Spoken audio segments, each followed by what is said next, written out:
Ladies and gentlemen, all that good jazz. I think this is working. I hope it is. Anyways, I finally got together with Mr. Scotty Roberts, and he has graciously decided to have his presence here and talk about all his good stuff and everything like that. So I'll see whoever comes in or not, but let's see. Okay, I think I got it. I can hit the button and bring them in because I don't want to make them wait too long. Let's see if I remember how to do this. Yeah, because I'm such an impatient guy. Impatient. No. Well, I was just like, let's see what happens, because lately with my internet and such, it's been I don't know, crazy. So yes, sir. How are you doing this morning, sir? I'm doing all right. My brain is not fully awake yet, which is strange. As I'm a night owl, but I wake up early too. But I was up way too late last night. I get working on stuff, illustrations or whatever, and it's like 8 o'clock. Kids are going to bed and stuff. Get the kids to bed, and I look up after working. I just get absorbed, and it's 3 a.m, and I'm like, oh crap! I stayed up till 3 again. So my alarm went off at 8:30. It still goes off at 8:30 on Sunday mornings. I never took that alarm off to wake me up to make sure I'm up for my old Sunday show. And that went off, and I'm like, oh, okay, I got to get up. So, hey, everybody, I just got to say hey to, I see Master Finn is over there. Good to see you, brother. I think I got a text message from you not long ago, Matt, and I was going to answer, and I couldn't at the time, and I didn't think of it again until just now. So, good morning. And hey, Steph Cuervo Queen, and Treasure Woman, and Grumpy Stack. Good to see you. So, I'm just having some coffee. So, my brain's not awake, so you have to bear with me. I didn't make any coffee. I was going to. I grabbed some water. But I swear, I wasn't coughing the entire time. Come on here. So you saw me. Cough. I've had a cough. I've had a cough for like 25 years. Just a little. I get it every now and then. But I set my alarm at 9 o'clock, and I could not remember why. I told Doug, I said, I can't remember why I set my. Then I realized, oh, okay, hold on a minute. I got a show. I said, why not? Because I never jumped on Sundays because I know you were streaming. Right. I appreciate that. We used to have a bunch of friends. Well, three of us that would do podcasts, and we set our times, and so I think we went like 7 o'clock, 8 o'clock, and 9 o'clock every Monday through Friday, and then this was a couple of years back, and then somebody started getting too big for their britches and started podcasting over us, and we had this kind of gentleman's agreement that we wouldn't broadcast over each other's shows, and I was like, hey, dude, what are you doing? And it was really, well, I got a bigger audience, so I can do whatever I want, and it's like, whatever, okay, moving on. I've always hated that. Of course, it's YouTube. There are like 62 million people streaming at once. I mean, it happens. But if you have an agreement, you should, Jeff Airtime. A gentleman's agreement, we called it. And so, hey, IJN, Yuki Kaze or Yuki Kaze or Team Rush Kasapi. That's quite a moniker you've got there, sir. And, that's a new person. I don't think I've seen that person before. Scotty, load the torpedo tubes. They're loaded. Anyway, exactly. Here, let me get my camera a little more centered. There we go. So I seen a post, something about you in California recently for something. Yes, yeah. I got kind of it wasn't a last minute call, but I got a call a couple of weeks in advance saying, "Hey, we'd like you to do a talking head stint on our show," and just one of other talking heads, and it was a production company that works for the History Channel for their show, and they produce History's Greatest Mysteries. And so they flew me out, and they had a couple of changes in scheduling along the way, so it got pushed out a little bit. But so that's why it became no longer last minute. But you usually know these things weeks in advance, and it was a couple weeks ahead of time. So, that's pretty. So that was fun. And so I flew out, and I was there for 3 days, but I was only in studio for all of 2 hours. And they shot all kinds of questions at me, and not as expert on the topic. So I was. It's kind of funny how those shows work. They'll grab people who've either had a book out or books or have talked about all kinds of stuff in these areas, and they use you as an expert. And so it was a topic I knew something about, but not a lot. So I had to research up a little bit. Excuse me. And I was on it's the Voynich manuscript. Now I don't know if you've heard of that. It's I haven't. It's a manuscript that dates back into the 1400s, and it's botanical. It's got all kinds of drawings in it of plant life, but that is unfamiliar with anything we seem to know. And then it has some astrological stuff in it, and the whole thing is written in a language that nobody can interpret. It's written in, it looks like a scripting writing, like an old Egyptian Demotic or something, but it's not. And nobody can figure out what the language is. And so there's a lot of speculation about it, and there's a lot of history around it. You know, there were the Holy Roman Emperor Rudolph II of Germany. He bought the manuscript and had some guy, and that was said that he knew how to interpret it and was interpreting the language of angels. And John Dee was involved, the famous John Dee, who was kind of a court astrologer for Queen Elizabeth I. And she actually made him the head of her spy ring because of his ability to decode and things. And so he was all behind it and stuff. And so there were characters like that involved in it. And so the show is going to be about the Voynich manuscript. And and it's interesting how those things work too. You get in front of the camera and you got the director that he's saying, all right, I want you to comment on what you think about the this and the that and the that and the that and the that. And I go, okay. And so I comment, and he goes, okay, let's try that again. Only use more of the words I gave you, you know, and okay. And so, you know, you're sitting on camera and you're saying, do you want me to expound, or do you want me to just kind of do the lines as you presented them?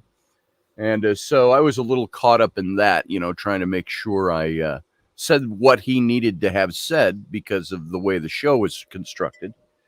And a couple of things he didn't know, which was kind of cool. And so it was fun, a fun experience. So I got to go to LA and do nothing. They flew me in. I got in Sunday night. It would have been 2 weeks ago. And Sunday afternoon, hotel, met with friends, some people that you or maybe some of the listeners know, Michael and Marty Perry. They're psychic mediums. You've seen them a lot on the show Ghost Adventures. Michael is British, and he's the psychic medium, and his wife will put on a dead headset and she'll draw pictures and sometimes do art of the people he's talking to on the other side. And they've been around. I've known them for a long time. And so they were 20 minutes from where my hotel was. And so we went out to dinner, and then Monday was all go to the studio. I was done by 2 p.m. back at the hotel room with my thumb in an anatomically unlikely locale, wondering what I'm going to do with the rest of my day. And if I'd known I'd had that much time, I would have planned meeting with some other people. So, hey, Leslie Holker. Good to see you. I would have asked Roger Rabbit. I would have said, "How long does this take? I got things to do. I got stuff to do." I'm in Hollywood. I gotta go meet some movie stars." That's right. That's right. Swimming pools, movie stars. Do you know what that's from? Beverly Hillbillies. There it is. I watch a lot of old TV. That's all I ever watch. I don't have cable. I just watch Me TV. It's not on there, but they watching do all the old shows. Watching an episode of original Star Trek on Me TV last night. Yeah, I was watching that one too. I always watch Svengoolie and then Star Trek. What was the name of that one with Abraham Lincoln in it and Surak? I can't remember. I know the names of all those episodes, and I couldn't remember the name of that one. So I have no idea. It was the Good and Evil episode. I do remember that. Yeah, Good versus Evil and the Rock Monster. And all of that. So I tend to show my face every so often, Leslie. I used to do it all the time, but then I got lazy and just hid behind the mic. Did they put you up? Let's see. Grumpy Stacks says, Scotty, I know some are disrespectful due to your lack of credentials. Did they put you up in a Motel 6 where all the lights are left on? And we'll leave the light on for you. No, they actually had me at a Marriott Courtyard, which was a nice room. Just typical room, though. It was all right. But 3 days, and I got money I got a per diem for eating and stuff like that. So, here's the one thing I did. Tuesday when we were all done, or Monday when we were all done filming, I'm back at the room and I'm thinking, God, who do I know out here that I can call at the last minute? And of course, I had 10 people contact me after I was home and said, "Oh, I didn't know you were here." And I went, "Oh, I didn't even think to call you." So I took my $40 per diem and I ordered Chinese food and I had Uber deliver it. So there I sat in my hotel room watching news and going absolutely insanely mentally dull on Chinese food. And so Chinese food is really, really good. I ate that the other day. Yeah, Tammy, I was at a Hotel California. You can check out anytime you want, but you can never leave.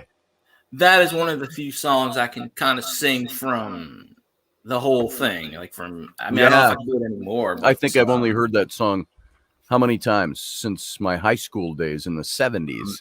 A million? A million, at least. Probably. I think I've heard that many jam times. to that song in the car, my buddy and I, when we go out just cruising. And that and Old Boston and Led Zeppelin and all those. And so we did late 70s. It's like I always say, you remember that 70s show, that show on TV? That was the year I graduated, the year they graduated in that show, 1978. So that was, right in my time period. So that was a year after. Yeah, my dad graduated in 77. Yes. So, well, Leslie, I love Asian food too, of all sorts. I love sushi, but I think that's the way the Chinese are going to take over the world. They put something in their food, as Michael Myers said in "So I Married an Axe Murderer," and he's playing his own dad, his own Scottish dad in it, and he says he's talking about Colonel Sanders. He says, "They put something in your chicken, so you crave it every fortnight." So, that's the way I am with Chinese. So, well, down here, the KFC years ago went out of business because this is a Popeyes. Louisiana, obviously, that's where Popeyes was founded. Right, Popeyes. So, yeah, the KFC, that went out of business, 10 years ago. It sat vacant until the Arby's bought it recently. So, because Arby's left here for a few years and then came back. Nobody really eats at Arby's down here. I guess they figured, let's try it again. Yeah, let's try again. Big roast beef stacker sandwich or something. I don't eat much fast food anymore. I haven't had McDonald's since I found the gum wrapper in it driving from Louisiana to the Texas airport, the Houston airport. So I tend to go to McDonald's maybe once, twice, maybe once a week, maybe once every 2 weeks. I have a ritual. Usually on Friday after my work week's done, I'll go get a Big Mac combo and 20-piece. There you That's go. kind of like my relaxation. I knock on wood, knock on the wall. I haven't had any problems yet, but hopefully they don't shrug me off like they did to you, because that's their common goal. They don't want to deal with anything. Let me correct something. Grumpy, I didn't have McDonald's. My kids had McDonald's. I had to go pick it up. He saw my post. And yeah, that post I put up a few weeks ago where I said, I just spent $50 at McDonald's. And, I do remember that. And I didn't even order anything. That was for 3 kids. And my son had a friend over. And so 4 kids, 4 grade school kids. And almost $50 for McDonald's. Jeez. Mm-hmm. It's like I eat a sandwich for work. They got this place, Which, and it costs $10 for a sandwich this small and a drink. Yep. And I'm like, what? It's like I remember days when I was a kid. Now, Leslie, I'm not trying to date you here, but you just said you graduated in '76. You remember the ad campaign for McDonald's back in the late '70s? It said, you can get a hamburger, fries, and a small drink, and still get change back from your dollar. It was 95 cents. And yeah. So that campaign. And I still remember, what was the jingle? Who had have it your way, or have it our way, have it your way? Was that Burger King? That's Burger King, yeah. I remember the jingle. Hold the pickles, hold the lettuce. Special orders don't upset us. All we want is that you let us serve it your way. Have it your way. Have it your way. Something like that at Burger King. Something like that. And then there was always, of course, McDonald's was the 2 all-beef patty, special sauce, cheese, lettuce, pickles, onions on a sesame seed bun. The Big Mac. So... yeah, no, I've heard of that one. There you go. My childhood attacks right now. So everything's on YouTube. So I guarantee you somewhere it is on YouTube. Yes. And I might look it up after this. So what is there any update on the Intrepid radio program? Yes. We haven't nailed it down exactly. And that's all because of me. They would like to have me start today. Because it's a new station. They're starting to get shows coming in. And so we're focusing on a week from tomorrow. I'll start a live show. And they said, well, send me some archives, Ron told me. And we can start putting archives up this week, just as a lead up to you starting your live relaunch. So I might do that. I'm going to be on for an hour. And he just asked me this morning. He says, what time do you want to be on? And now the Intrepid radio program was always on at 9 p.m. Central Standard Time, 10 East Coast, and so on and so forth. And so that was right at, as people who watch my show know, that was right at bedtime, which was never bedtime for the kids because they always trailed out here and did their thing. They defied the bedtime because Dad's on the radio, and or more accurately, the podcast. But by the way, let me just say too, it's no longer odyssey1.com, ODYSY1.com. It is now odysseyradio.com, and so you can go over and check it out. And so we were just discussing this morning what time I want to do my show. And I said, maybe I should just keep it at 9 o'clock where it was. And thank you, Matt Finn. I missed the show as well. You're still going to be my Master Finn, my first mate over there. And so the show I think we'll just stick with 9 o'clock. So 9 to 10 Central Time, 10 to 11 Eastern Time. I thought of moving it up an hour. Or up to 10 o'clock Central, but then it's 11 o'clock out East. And I know some of my audience, they were like, hey, it's 11 o'clock out here. I got to go. So we'll probably stick to 9 p.m. And Leslie says, I love it. 9 p.m. is because my day is calm. There it is. Leslie just decided 9 p.m. will be the show. There you go. And so I'm the first radio show on the station, other than I think Rocky and Ron will be doing abnormal realities from there as well. And the format's going to be pretty much the same as we've done, but I'm a little more limited. I can't say fuck as often. I'll have to bleep it out. And I was thinking of doing a show that just talking about the word fuck and all its various uses and its histories, wow, and its etymology, where it came from, and so on. All with having to bleep myself out every time I say the word fuck. So that word is a gold mine on my channel. If I don't say that word at least 50 times a stream, dude, it ain't me. That's just... Dude, I didn't say the word an awful lot until I met my lovely wife, Rainey. It's not that I didn't use the word. It's that it wasn't common that I used it. My wife, Rainey, loves the word and taught me all about its great uses. Oh, and there she is. I got a light shining. Good morning, beautiful. Say hey to Field Guy. Hey, Field Guy, she said. Hello, Miss Rainey. We got Matt Finn over here, and Grumpy Stack, and Steph Cuervo Queen, Leslie, and Danny and Grays, Cards and Toys. Keith Pounding's in here. He's a Carolina Roger Panther Rabbit fan. is here. Keith Hoop. You can come and say hi anytime you want, Mama. She doesn't feel like it today. She hasn't been feeling good lately. So there's Ellie. Look, hello, your face is right behind the microphone. How about that? I recently saw your picture montage thing that you did, and they had the comments turned off because they had that under YouTube Kids, so I couldn't comment because I guess your daughter. My show. The one you did with the picture montage, the last thing you posted on YouTube. They turned off the comments. They put it on. YouTube I saw Kids. something like that where it said I must have clicked a button that said it was, instead of it's appropriate for all ages, I must have clicked the wrong button because I saw something about that. Yeah, because I thought I fixed it.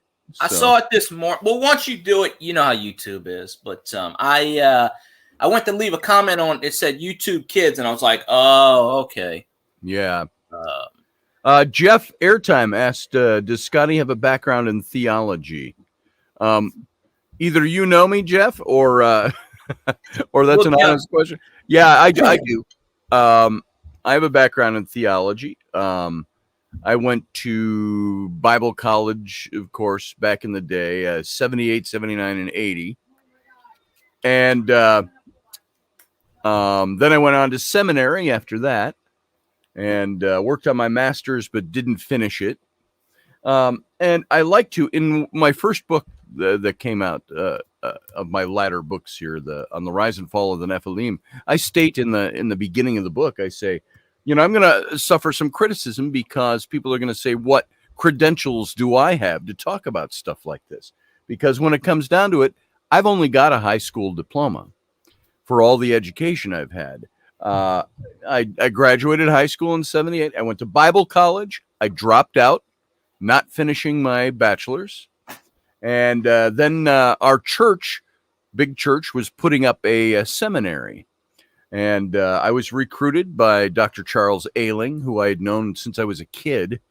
And he went on to become the chair of history at Northwestern. And he's retired now. But he was the president of the Near Middle East Biblical Archaeology Society, something like that, in his later years. And you've all who've listened to my show have heard him. But he recruited me. He says, come on to seminary. He says, finish. We will tutor you in the balance of your bachelor's degree while you begin your master's degree. I said, can you do that? And he says, we can do anything we want. He says, as long as you get the hours in and so on. And so I spent 2 years at seminary, but never finished the bachelor's degree, never finished the master's degree, was lured away into advertising because I'm a I'm a illustrator and a designer and all of that stuff. So I became an art director and a creative director for the next 40 years. And so, yes, the long answer to your short question, Jeff, yeah, I have a theological background. I was in ministry for a while. I wasn't a pastor of a church. I was a youth pastor. And I like to call it, and a lot of people, a youth director. But pastor, you say you were a youth pastor, and people think you're wearing a collar and you're pious and all of that. And I was certainly more entrenched in faith issues back then than I am now. But I did that for a long time, all through seminary. I took a job in Detroit in '89 in an advertising agency. And then I went it wasn't technically not an ad agency. It was an ad house, print house, ad house. And I worked with the youth out there. And when I was moving back here to the Minneapolis area, the church tried to counter offer what I was going to open up my own ad shop up here. And the church offered and said, we would like to have you stay on. And here's what we would do for you. And I said, it was a great situation. I would have loved to have done it. But at that time, I was so sick up to the eyeballs of Detroit. Sorry if any of you are from Detroit. I hated it. I didn't like living there. We moved out into the northwest area, way out from the city. But we're still technically a part of Detroit, up in Novi and Livonia. But I still did not like the Detroit area. And I just wanted to get back to Minneapolis. Minnesota. So there's only one person that comes from Detroit that comes in my chat, and I don't see him in here right now. Yeah. But, no offense to anybody in Detroit. Yeah, Seinfeld used to say, not that there's anything wrong with that. So anyway, yeah. Advertising paid the bills better. It certainly did. But then I started freelancing. So I say I've been in advertising for 40 years. I started when I was in high school, working as an artist for a print shop in 1977. I was in 11th grade. I was a junior in high school, and they hired me to do drawings for dust jackets for books, theological books. And it went on from there. And I would say I was gainfully employed in advertising for the last time right around 9/11. So half of that 40 years, after 9/11 hit, our ad agency lasted another 2 or 3 months. We lost 70%, over 70% of our client base, froze all their ad budgets. Everybody was freezing ad budgets after 9/11 for about a year and a half before it started to recover. And out of 56 people at that ad agency, they let go everybody except the family that owned the ad agency. And I was, out of 7 people left, I was number 8. So I got let go, and I started freelancing, and I've been freelancing ever since. So, and it's a roller coaster, Some days it's really good. Other days it seems to work out. It's been all right. I'm not a millionaire, that's for sure. I should have been by now. No, you got to go. Been a millionaire. I've got my daughters, and those of you who are my regular listeners know this, and I just brag them up when I can. They started their mermaid tail company, finfolk.com. If you can go take a look at what they do. They're in they're now starting their 11th year of being in business. They just turned 30. So they started when they were 19. And I guess I can say this unabashedly, they're the millionaires in the family. You wouldn't think it just to say it, but off of mermaid tails and making mermaid tails, and by millionaires I say they're not just awash in cash, like I have disposable income. No, they're millionaires on paper, I guess you'd say.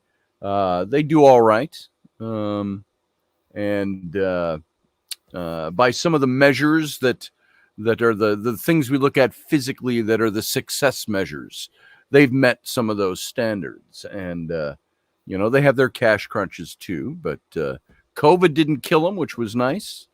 Uh, It's and always good. so, anyway, they're the ones who made good successfully on the money. And I think I will be a starving artist until I die, much to my wife's chagrin.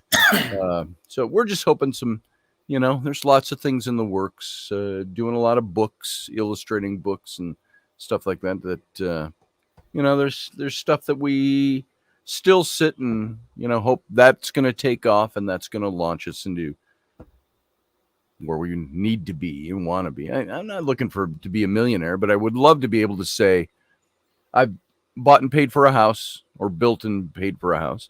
I can buy a new car or two and go on vacation with my family without worrying about how we're going to pay the electric bill next month. So, those are my goals. Yeah. I think everybody has that kind of, I wish I could work for myself. Mhm. I hate going in and clocking up, Yeah. doing what I like what I'm doing at the moment, sort of. I mean, it Yes. pays the bills, but I think we all could be, Yeah. you have more creative freedom. You don't have to get up at 6 a.m., punch a clock, and then go home and then. In theory.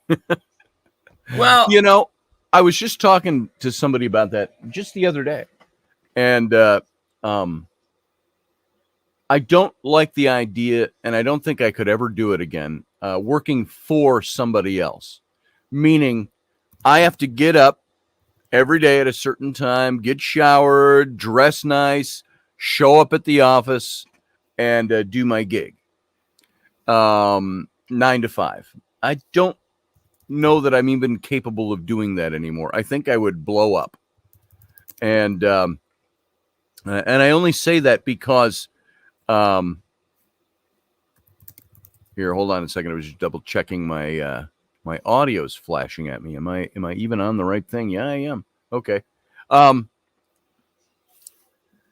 don't think I could work for somebody else anymore. And don't take this as being cocky or narcissistic or anything like that. But there's a point where I reached several years ago where I thought I would come into a company saying, I will give you my best work and I will enjoy it and you'll enjoy having me around, but I don't need your job. I can, as soon as somebody from a job started talking to me like, well, you can't do that and you have to be here at this time, I'd be like, see ya. You've hired me to do work. You do not own my life or my lifestyle or what I do, and so fuck off. And it was kind of the way I would look at it, and not because I was cocky and all of that, but there was really my undertone was that, oh my God, I don't have a job. I think I've worked for myself so long that if I started working for somebody else and I lost my job, or it was like, hey, you will do this or we will let you go, I'd be like, see ya. I'll just go back to freelancing. And so I've been doing that really ever since. And all the time was in advertising. There, I had stints in between jobs where I just went to freelancing. I opened my own company in 1992 in Minneapolis. Leslie, I know you're from here, so you know the uptown area of Minneapolis, down Hennepin and Lake. This is like 2 blocks from all the big George Floyd riots that took place. Down at Lindale and Lake, just a couple of streets up Lake Street. And that's where all the burning took place in Minneapolis and all that. Well, I had an office in a building that was kitty corner from, if you know the area, Calhoun Square. It was the Lake District down there. And so my studio was up there. I started the Uptown Marketing Group in 1992. And I loved that part of town. Very eclectic, it was very hippie in the 60s and the 70s. And, that hip, eclectic part of town. And that's the part of town that was just a couple blocks up that got all burned down. And it was nice they didn't go as far as Hennepin and Lake. They were up at Lindale and Lake. So anyway, blah, blah, blah. Anyway, I don't know what I was Um, talking about. Just working. um, I can't work for somebody else, but I yeah. still work for. I work for a series of other people. But when I illustrate a book, I'm working for somebody else. I got deadlines. I got to meet these things. But I don't have somebody going, how come you didn't punch the clock? You're late. It's 9:10. You're supposed to be here at 9. It's like, fuck off. I'll start at 2 in the afternoon and work till 3 in the morning. So Who cares really? I mean, long as like yeah. if I'm paying you whatever your rate is, let's say, and I don't want to get, let's say I'm paying you $2,000. Let's say just that. I wouldn't care if you did it in 10 minutes or 3 days. Long as it got done before it had to get done, do it Yeah. your way. Yeah. I mean, people, they want it now. It's just Yep. calm down. Let the man do it right. That's why you hired him, for the expertise. That's what I told people. The last time I got fired was I've been fired a couple of times. I was a creative director of a little ad agency in St. Paul. And I've told this story, I think, on my own show a while back, but I had a friend of mine I hired as an art director. And we had him on a big project one time, and he worked for 6 weeks on this big project, put in tons of overtime. Now, he was salaried, so he didn't get overtime. And folks, if you don't know the difference, if you're hourly, you generally will get paid overtime if you work over 40. Yep. If you're salaried, they pay you a certain amount per year for as much time or as little time as it takes to get the job done. In essence, in theory. And so he had put in about 50 to 60 hours every week getting this job done, and canceled a bunch of appointments and things that he had, his regularly scheduled life, to get this thing done for our client on time. And he came to me on a Friday afternoon or Friday morning, and he said, hey, do you mind if I take off at 3 today? I finished that big project. It's all put to bed yesterday. And he says, I got all the ads out for our clients to the newspapers, for the Sunday paper, blah, blah, blah. He said, do you mind if I knock off at 3 o'clock? And I said, buddy, go to lunch and don't come back. And I said, till Monday. You have a fun weekend. And the way I saw it was this. I valued the people who worked for me. And I appreciated the time he put in. I'd have given him a week off after that. And here I was, a creative director of an ad agency who, in theory, has the authority and the power to run his department. So I told him, Jim, you take off. And around about 4 in the afternoon, I have to go down to the file room to get something. 4 on a Friday. Usually, you try to knock off after 4 o'clock, but I went down to grab something, and he's down there and he's sweeping the floor in the file room. So what are you doing here? I thought you took off. He says, yeah. He says, the owner, Lynn, she wouldn't let me go. She said, I'm on salary, and that's 40 hours plus per week. And so she had me come down to sweep and I grabbed the broom from him and I said, get out of here. And I went up to Lynn's office with the broom. And I said, why did you countermand what I told Jim he could do? And I gave her the whole justification. I said, he's been here for the last 6 weeks, working 50 to 60 hours a week. I said, I told him to knock off for the afternoon. She purses her lips at me and says, he's salaried. That means 40 hours plus. We don't do comp time. And I said, do you really devalue your employees that much that you would not let him knock off early on a Friday after all the time he's given on this big project?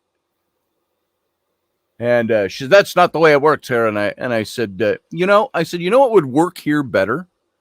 I said, if you just stayed home or went and played golf more often and let your experienced employees do what you hired them to do. I said, you hired me to be a creative director and to run this department. I said, if you're not going to let me even make a decision to send him home early, and this is the first inkling I'd had of this kind of thing. And I said, so maybe you ought to just stay home or go play golf more often and let us do our jobs.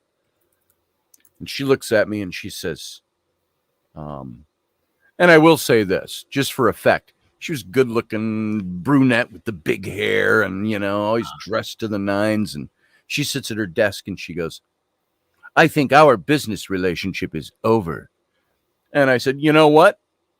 And I loosened my tie. I said, I think it is too. And so she had me escorted out of the building. I couldn't even grab my stuff. She wanted to go through all my stuff to make sure I wasn't stealing company secrets. I'm like, what the hell? So anyway. Crazy woman. Yeah, but that's one of the times I got fired. Getting fired just has great stories like that one. But, yeah, you can reference it. I remember the time the crazy lady did whatever. And that's what I've told people, like at various jobs I worked at. I'm like, you know what? Because a lot of people, they sit there and they take abuse and they take crap. It's like, you know what? There are many jobs out there. You don't need to take crap from one person just because they think they're almighty. That's right. I didn't like taking crap from people. It just was not my. And you know what? It's not that I lacked humility or anything like that. It's because I was appreciative of my job, but I brought good things to the table. And I'm like, if you treat me like an employee rather than a valued cog in the wheel of this machine, you're going to lose me. Exactly. They always think just because they're the owner. I mean, it's like owners of a football team. A lot of them don't know what they're doing. They hire a general manager, and then they say, "Oh, we don't want it done. I don't want it done like this." Well, why did you hire a general manager then? Exactly. Yeah, owner of a football team couldn't coach the team. He just likes football, and he likes it best when it makes him money. So I get that, and so I was all the thing about that particular ad agency was. I don't like being micromanaged. If you hire me and tell me I'm in charge of something and then pull the plug every time I make a decision, then you made a really bad choice hiring me if you've got a second guess and question all my decisions. And so that's what I told her. I said, you obviously made a very bad choice in hiring me. Because you're questioning my ability to know whether or not I can send a guy home at 3 p.m. or noon, even on a Friday. Well, and, when you're salaried, people don't really realize this. You only get paid for 40 hours. Yeah, you could work 65 hours. You don't get any overtime. You're only getting paid for 40 hours. But the thing about that also is if you show up 2 hours a day, you still get paid for the 8 hours. That's right. That's what salaried is. That's what I told her when talking about my buddy, my art director.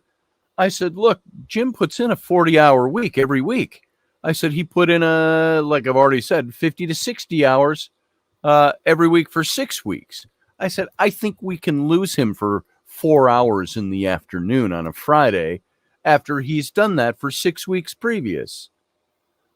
And I said, I said to her something like, oh, but you decided you needed somebody to sweep out the file room. I said, he's a fucking art director. He's not a janitor. And so I hate people. I say, oh, isn't it job description? Okay, well, it's like way down the list. I mean, what's the main thing you're paying me for? Design, artist, whatever the title is.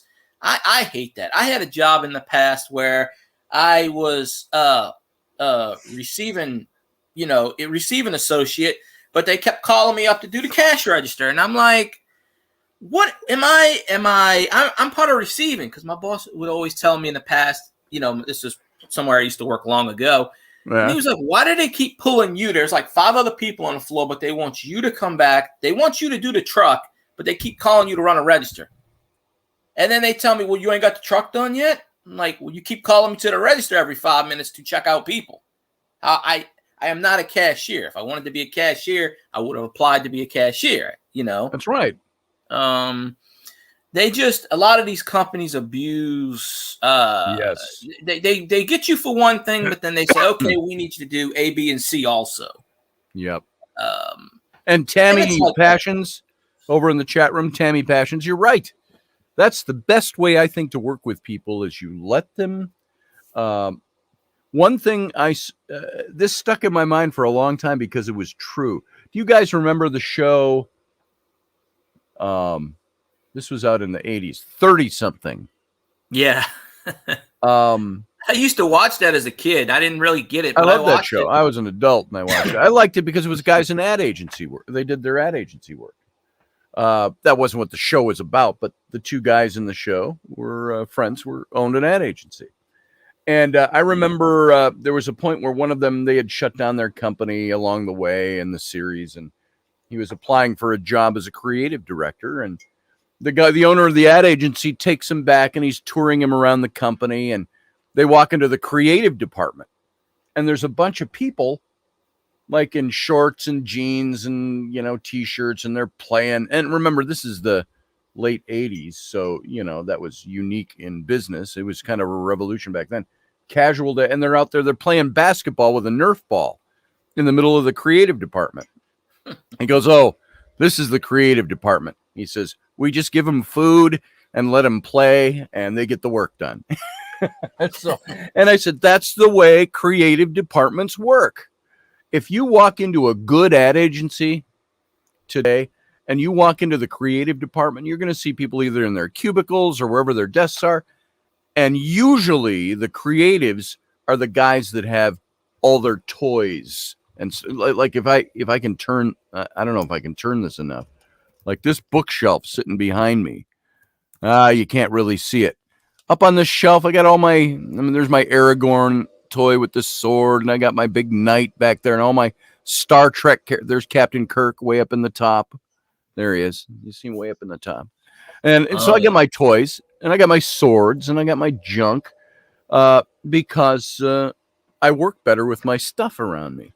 That's the way. If you go into a creative department at an ad agency, you're going to find those creatives.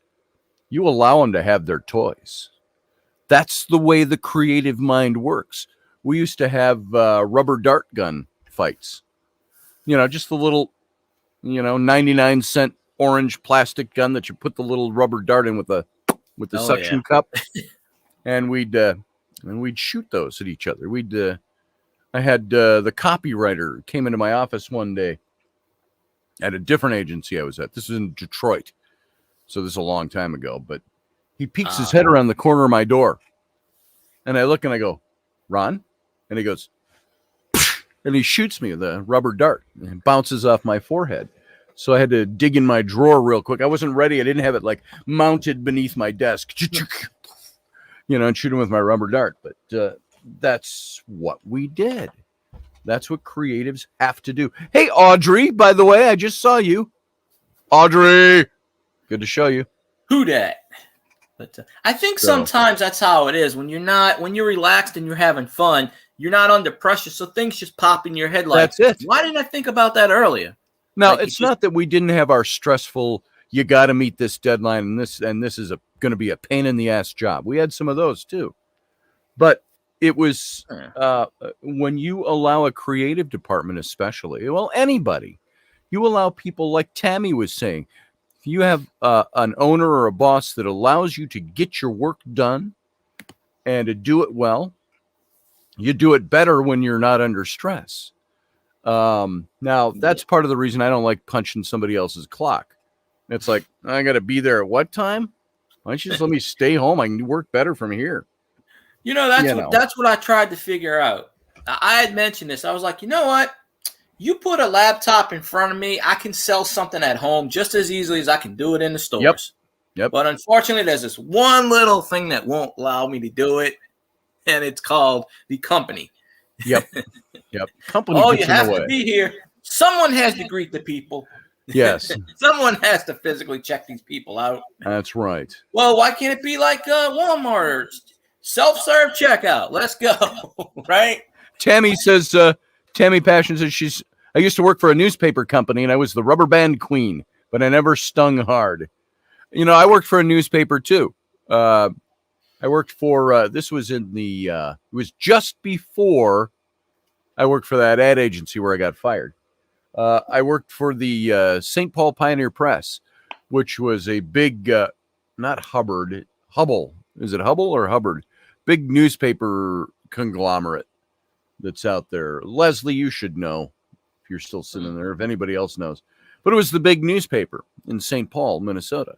We had the Minneapolis Star Tribune and we had the St. Paul Pioneer Press, which had retained that name for 100 years. That company had been around for 100 years. We were a big building with, 14 stories downtown St. Paul. And so I worked for a newspaper once, too, in their art department. So that was fun. Sounds pretty cool. Roger Rabbit. That's what I loved about being a golf pro. Maybe it's fun for the employees and the patrons. It was a win-win for everyone. Never a bad day working at the golf course. I guess not. There could be jobs I could, what I could do and really enjoy, I think? Field guy, think about this. What's that? I could be a park ranger. You could. I get to wear my little Smokey Bear hat. They have the last time I went to the Chalmette Battlefield, which is it's owned by the Park Service, and there's a ranger, because they have a little a visitor center, and there's a ranger, and he was just with the hat on and everything, and they had the little donation thing. He put Mr. Ranger, sir, and he was just answering questions about whatever. I But could do that. I could enjoy being a historical guide at some historical site or something. I could enjoy being out in the woods, being a ranger, a park ranger. Yeah, it's always good. I'm not talking like a border agent, where I got to shoot people or anything, but, or whip them from my horseback. What a farce that was. I was just standing there. Those border agents, they're whipping immigrants. What a bunch of idiots. I throw oranges at them. Get back over the border, you. That's right. That's right. I mean, good Lord. But the newspaper here, the main newspaper, got bought out. Tom's Picayune got bought out a few years ago by the Advocate, which was run by Baton Rouge. They still have the title, but they were around for, 150, 200 years. They had bought out the States item, which used to be around from like the 1800s and back. So the main newspaper, I don't know if it went bankrupt or they sold it. I can't remember what, but the one that owns it now, it's called the New Orleans Advocate, even though they're not even in New Orleans. They're in Baton Rouge, which is the capital. But they do the newspaper, and they charge something like $14.95 for like a month. But if you go online, to get the little car sticker to go into the park. Do they still do that? Is that what you're talking about? No. You're talking about the newspaper. I was thrown off. I saw Audrey say something about park rangers. So sorry. Oh, I don't know. Anytime I went in, the only park I ever went into was, like I said, the Chalmette Battlefield, because I grew up down in that area. That's where Andrew Jackson defeated the British battle in New Orleans. Yeah, it's really historical. That's pretty cool.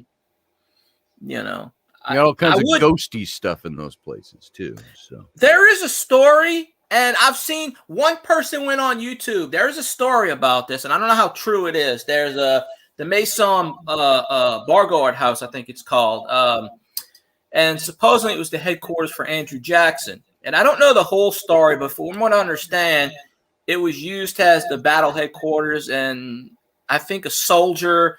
The second story, it's two stories. The second story, no one's ever been allowed on. And someone actually did an EVP on this on YouTube, and I watched it. And supposedly they were told, get out, go away, bad things will happen to you.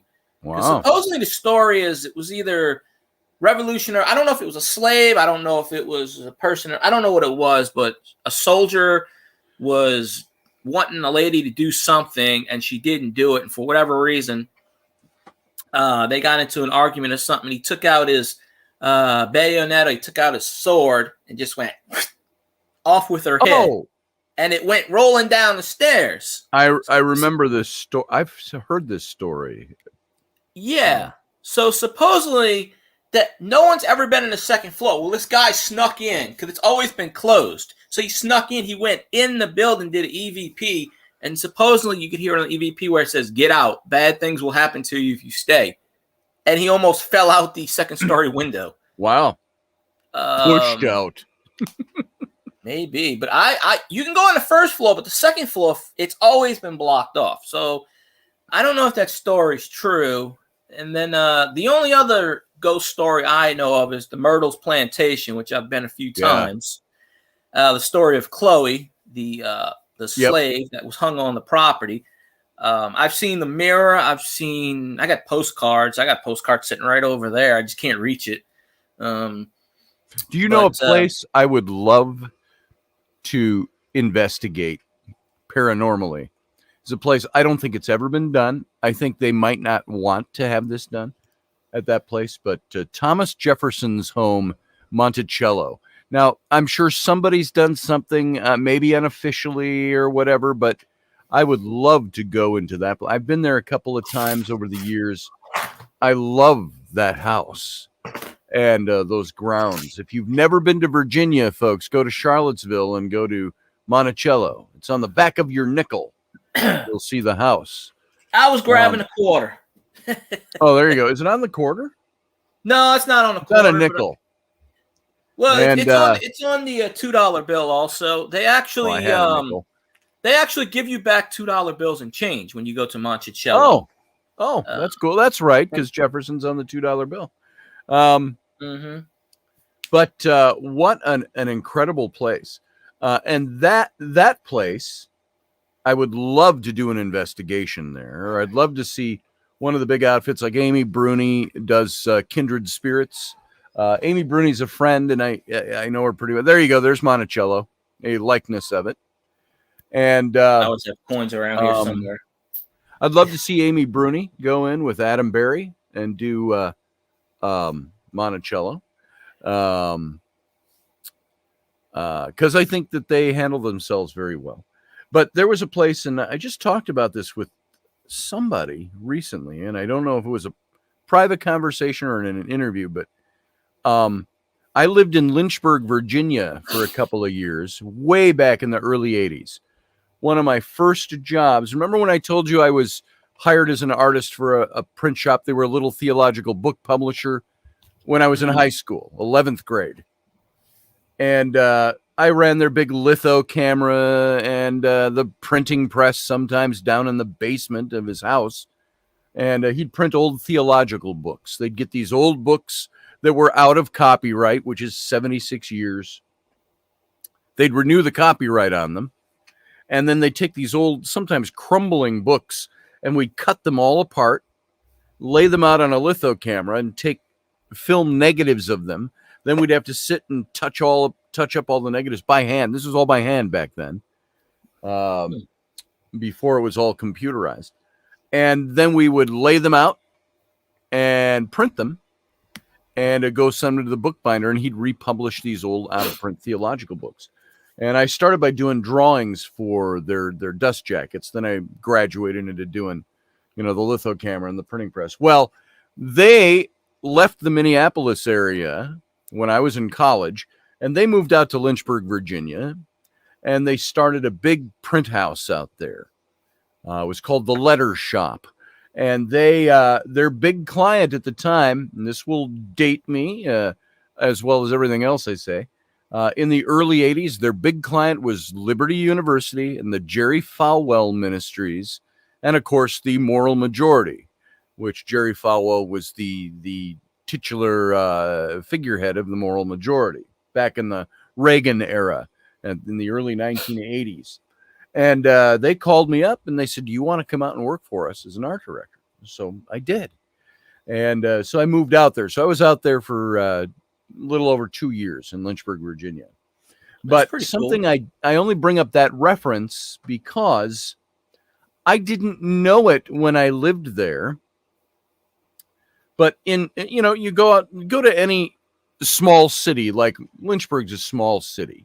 It's on the James River. And it's got the old buildings and stuff, and not a big downtown area, but it's a little sprawling. It's busier.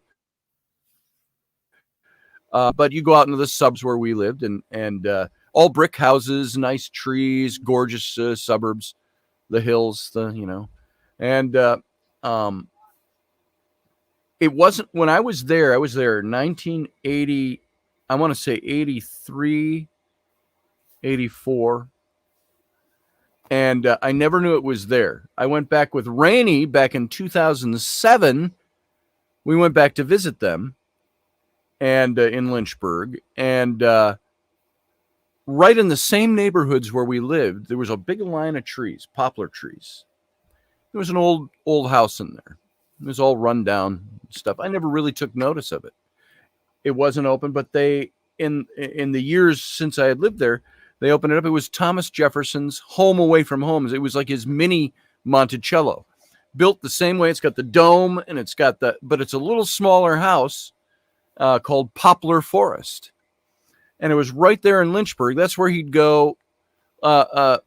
Charlottesville, where Monticello is, about an hour and 15-minute drive by car from Lynchburg. Yeah. So it was maybe a day's coach ride, to go down to Lynchburg, maybe 2 days. And he would go there to get away from it all. Yeah, that's what I was getting ready to say. I read that. That was his summer house. Because back then people wouldn't just knock on his door, and he got tired of people knocking on his door and saying, "Hey, how you doing?" Hey, former president, and it's weird. That's the way it was back then, because there were no telephones or nothing. People would just show up at his door. Hi, we wanted to meet you. They would do that at the White House. They would just knock on the door, and he would answer it in his slippers. Yeah. There's no way you could do that nowadays. I know. You couldn't just knock on the door. Hey, Mr. President, can you fix what you're doing nowadays? Can you sit down and talk to me and explain to me what you're doing? His home away from home, Poplar Forest, had been deserted. It was run down. I think it was owned by the state. Or by the family, or somebody owned it. And it hadn't been opened up in years and years. And back we were there in 2007. So the early 2000s, late 1990s, early 2000s, it was either bought out or something, and they went in and they said, we need to renovate this place and open it up as a museum. I didn't even know it was there when I lived there. That's how you had to be a historian at the time and know the history of Jefferson to know he had a house there. And it was right in residential neighborhoods, which were where it still is. And so they were working on it. It was closed the day we were there in 2007. Ungodly hot and humid. We were just dripping sweat just standing outside. And the archaeologists were working down in the kitchen area of the house, one of the side wings of the house. And so they let us come in, walk around. They showed us around, and I've still got a little rock up there somewhere. That's one of the stones from his kitchen. And yes, they would, Tammy. But it was an amazing place. I would love to go in. I brought that up only, and I got a raw rabbit trail. He said that'd be a place I would love to go and do a little investigation, paranormally speaking.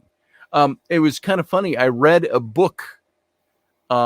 Which one was it? It was by Brad Thor, who writes these series of spy novels and has for 20 years. And I've got a bunch of his books up over there. I'm trying to remember which book it was of his that I read. But he has this ongoing character, Scott Harvath. He was, deep ops type of guy and all of this. And great spy novels. And he's very political in his books, meaning he knows politics, he knows world politics, and so on. He's like a Tom Clancy type of a writer. But in one of his books, he had the climactic action took place at Poplar Forest and Jefferson's little home in Lynchburg. All the action led to this place. There was something on this encoded map or something where they ended up at Poplar Forest, and with all these operatives and stuff, and the fireplace he mentions, and the kitchen and secret passageways and stuff. And I remember I wrote him because I was following him on Twitter or something like that. And I said, I just finished this novel. I said, and you wrote about Poplar Forest. I said, I've been there. It's an amazing place. And I said, that was really brought it to life for me. And he communicated with me back and forth. I ended up designing a logo for they had a little group called the Harvath Directive, based on his character Scott Harvath, which was giving library books or brand new books to overseas military. And so, all it's Poplar Forest is a great place, interesting place. One of those big historical places that was unknown because it was owned by a guy that was big historically in American history. So anyway, see ya, Audrey. Love you too. Anyway, there. Poplar Forest. If you get a chance to go to Lynchburg, go see Poplar Forest. Lynchburg is about a half an hour, by the way, from it's 25 miles from Appomattox. The Appomattox Courthouse, and they've got the whole village. That's where, of course, if you know your history at all, that's where Robert E. Lee signed the surrender of the Confederate armies over to Ulysses S. Grant in some guy's house in Appomattox. It wasn't at the courthouse. It was the town's got a courthouse. It's Appomattox Courthouse. But the house is still there. You can go inside. You can see the room where it took place. Some of the furniture is there. I think some of the furniture ended up in the Smithsonian or something. The little table where he signed the documents of surrender. But you can go there. And it's quaint. It's not big and overrun. It's a little town of 12, 13 buildings. And this is the place where the Civil War ended. And it was interesting. When we were standing there, Rainey and I were there. And they had this big placard outside. And they showed a big photograph from 1865. Of the surrender. Somebody had taken a photograph of all the Confederate soldiers lined up on the side of the road and so on, and just sitting and waiting. And a photographer had taken a picture there. And you could see, and it said, this is the Confederate soldiers lined up along the Lynchburg Road. And they've got it set up so you can see the freeway extending off behind it. And that freeway now, which allows you to go between Appomattox and Lynchburg in 25 minutes, is the old Lynchburg Road. And you're looking at this old tintype photo with this dirt road going off into the distance over the hill. And then you look, and there it is. That's the freeway now. And so the same highway. I just thought that was fascinating to me. It seems mundane and silly. A dirt road turned to a freeway. Who'd have thunk? But it's neat when you see the picture and you go, that's the Lynchburg Road. That highway, Highway 29, whatever it was, that's the Lynchburg Road. And I thought it was just kind of cool to see. And it went right into town, the old Lynchburg Road. So they had to circumvent the freeway to go around Appomattox, which is basically 13 buildings. It's a historical site now. Yeah, they can't go towards that. They can't block that. Yeah. I read somewhere in the 60s in New Orleans, they tried to put an expressway right over where the square is, right where Andrew Jackson's statue is, right over that, to block out everything. And people got so mad. They said, you cannot put that there. It would look ugly, blah, blah, blah. It's one of the few things that ever got overturned in New Orleans where they had so much opposition that the mayor of New Orleans at the time, which was a complete moron, and we have a mayor in New Orleans now that's a complete moron. There's nothing changes in 50, 60 years. Nothing changes. That they just said, okay, well, we got to scrap that. But it was basically going to block the skyline of New Orleans, basically. Yeah. Right through the French Quarter, they were going to put an expressway there, which would make no sense. That's city planners. City planners. Many times when they're building new buildings or putting in new highways, whatever, they aren't the same people who are interested in history. And they'll plow over something because it's old. It's like, why would you do that? The mayor of New Orleans back then, what's his name? I know his name, but I can't think of it right now. He wasn't even a mayor. He was Mr. Mayor. He was a city council person. What happened is the previous mayor passed away, so he was actually a lawyer. He was on the city council. He became de facto mayor. I can't remember his name. He's a goofy looking guy, and he was mayor for I think six or 8 years. Like he went into a term, then he got sworn in. I'll think of his name later. It was I always want to say Spiro Agnew, but I know that was Nixon's vice president. Yeah. Well, this guy's name, his name was Spiro. That's all I can remember. I believe. Victor Spiro, I think his name was, and I think that's. I have to look it up, but that was the mayor in the '60s, and he wanted to do some weird stuff. Wow! Like he's like, let's do some revenue. Somebody is talking my language over here. What was it? Leslie still laughing, watching Reagan just the other day. Tell protesters, Reagan. "Oh, shut up," he said. Reagan smash. I remember that, Leslie. I saw that happening. And let's see. History isn't important as it had been for us, older generations, says Char of Heart. And somebody else said something about history. Jeff, nowadays it seems like we're trying to erase any history that's not woke. Ain't that the truth?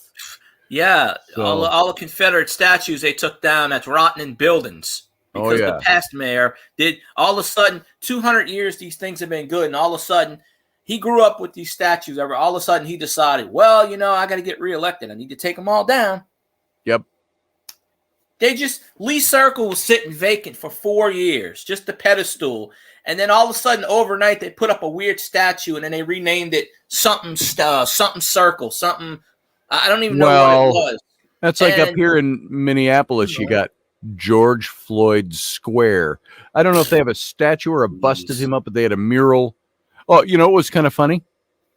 I don't know where this was. Somebody remind me if you remember this. There was a mural of George Floyd. I don't think it was in Minneapolis. I think it was somewhere else. Lightning struck it and ruined it. I heard about that. That's a sign from God. So, hey, give me 2 minutes. I'm going to go get some more coffee because I'm out. You can take a break or whatever you want to do. I'm going to step away for 2 minutes. All right? Okay. I'll be right back. I'll just chat. I don't have any commercial per se. So, Stacks and Stuff. How you doing, my friend? I got to start watching more of your stuff. So, But, yeah, it is a bit crazy with this damn woke crap. I can't understand it, You can't erase the history. See, people don't learn from mistakes in history. That's the problem. I didn't even make any coffee this morning, but I have a bag of Doritos, so there you go. And I got other stuff I'll eat later. But yeah, people that don't repeat history, they're doomed to repeat it, or whatever the saying is. I don't know. It is crazy, but they got to the point in New Orleans where they were taking down headstones. General P.T. Beauregard's headstone. They took it down because they found it offensive. So he has no plaque anymore. So this was a couple of years ago. They actually tried to take down the Jackson Square, the horse. They tried to take that down. That was the only one they wasn't able to take down because then people rioted on that. They would not stand for that nonsense. Play a word from your sponsor. I don't have a sponsor. Who wants to sponsor me? Scotty's got sponsors. I don't have any, Hey, I've been saying for a long time, hey, hook me up with an Odyssey radio show. I can do it. Why not? I'm not an expert in anything, but yes. Apparently, what we have to say in the U.S. and I guess abroad, I don't know, but apparently if you're a criminal, you get rewarded. And nowadays they're renaming streets after people that are still alive. I'm like, wait a minute. Don't you have to be dead to have a street named in your honor? Like, what the heck's going on with that nonsense? I don't understand it. Yeah, I should have made some coffee stacks. I really should have, but I didn't. I got some. I got a what you call it sitting over there, but you know. Well, Jeff's in that sort of area in the country, I guess, in that point to where he would know stuff more than I as far as what you call it. So hang on. Hopefully, I don't screw anything up here. I just spilled coffee in my keyboard. Uh-oh. Do not break the laptop. And I did something else. What's it making me do here? Cancel. Oh, I don't see anything. Oh, it was on my screen. Oh, also, Rainey made bacon. What? Bacon? I need some bacon. Me too. You know what? My aunt, my cousin lives in Wisconsin, and my aunt and my cousin just yesterday or the day before took a plane. I don't know where in Wisconsin, but my cousin's son lives up there with his dad, and they went up to. So my aunt and my cousin's up in Wisconsin for another week or two, visiting someone. If I would have known that. I don't know. I would have been like, hey, I'll go to Wisconsin. I want some cheese. Yeah. Nice. No, he's eating bacon in front of me. Good. No. Oh, man. Good, too. Interesting. Our living room upstairs is set up. It's open to the dining room and the kitchen. Yeah. And there's a big credenza behind the sofa. Between the dining room and the kitchen, or the dining room and the living room, and Rainey and the kids are up there watching a movie or something, and she had the big plate of bacon sitting on the credenza, so you could sit on the sofa and kind of reach back if you wanted to and probably grab a piece of bacon. But the dog, Lucifer, is the pug bulldog. Oh yeah, sitting on top of the sofa behind Rainey's neck. Laying down like this far from the bacon plate, just staring at it. She knows she can't go for it. If she would, that bacon plate would be empty if there wasn't people up there. But she just looking at it. I said to Rainey just now while I'm getting coffee, I go, oh, bacon. And the dog's tail, the little stump starts wagging. I ate some egg, bacon, and croissants. That's what's in this plate here. It was in this plate. Nice. It's empty. We got those same plates. Same exact plates. Well, my mom's got these plates. She's had these plates for I don't know how long. Years. I got a bunch of them. I don't know where she got them from. I think I got all kinds of weird stuff in my house, plates and whatnot. Stinky feet wrapped in my precious bacon. What is that, Tammy? Jeff said if his feet was made of bacon, he would eat it. Oh, there you go. Stacks wants the chocolate covered bacon. I think Stacks never tried chocolate covered. Sounds good though. Potato chip over chocolate. Yeah, I've never heard of that. Chocolate is good. Bacon is good. Together, I don't know. I might have a few heart attacks. It could be an interesting juxtaposition of flavors. I've tried some weird stuff before, but I don't know. Maybe, that would be interesting enough. That should be your first topic when you restart the show. Bacon. There you go. By the way, if anybody wants to check out my archives, you can go to... How do I comment in here? I don't even see how to comment. Go over to my YouTube channel. It's just youtube.com/Mr. Scotty Roberts. You can go over and check out the archives. Somebody can drop a link in there. I can't drop links on my own chat for whatever reason. I can't even see where I can actually type a comment. You have YouTube set up, or? I'm not in YouTube. I'm over in the StreamYard. Oh yeah, I chat have the room, YouTube side and the YouTube side. I have to look at the chat. I can do it in StreamYards, but I don't like to do it in StreamYards because I could do. Let's see if I can get over there. Hold on, you just without have to getting all mute. kinds of feedback.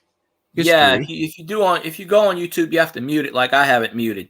There it is. I'm going to mute that right away, and there's the chat room. So I'll just say That's what I do. Yeah. youtube.com/Mr. Scotty Roberts. There you go, folks. It should let you type it in. There. I think it's in there now.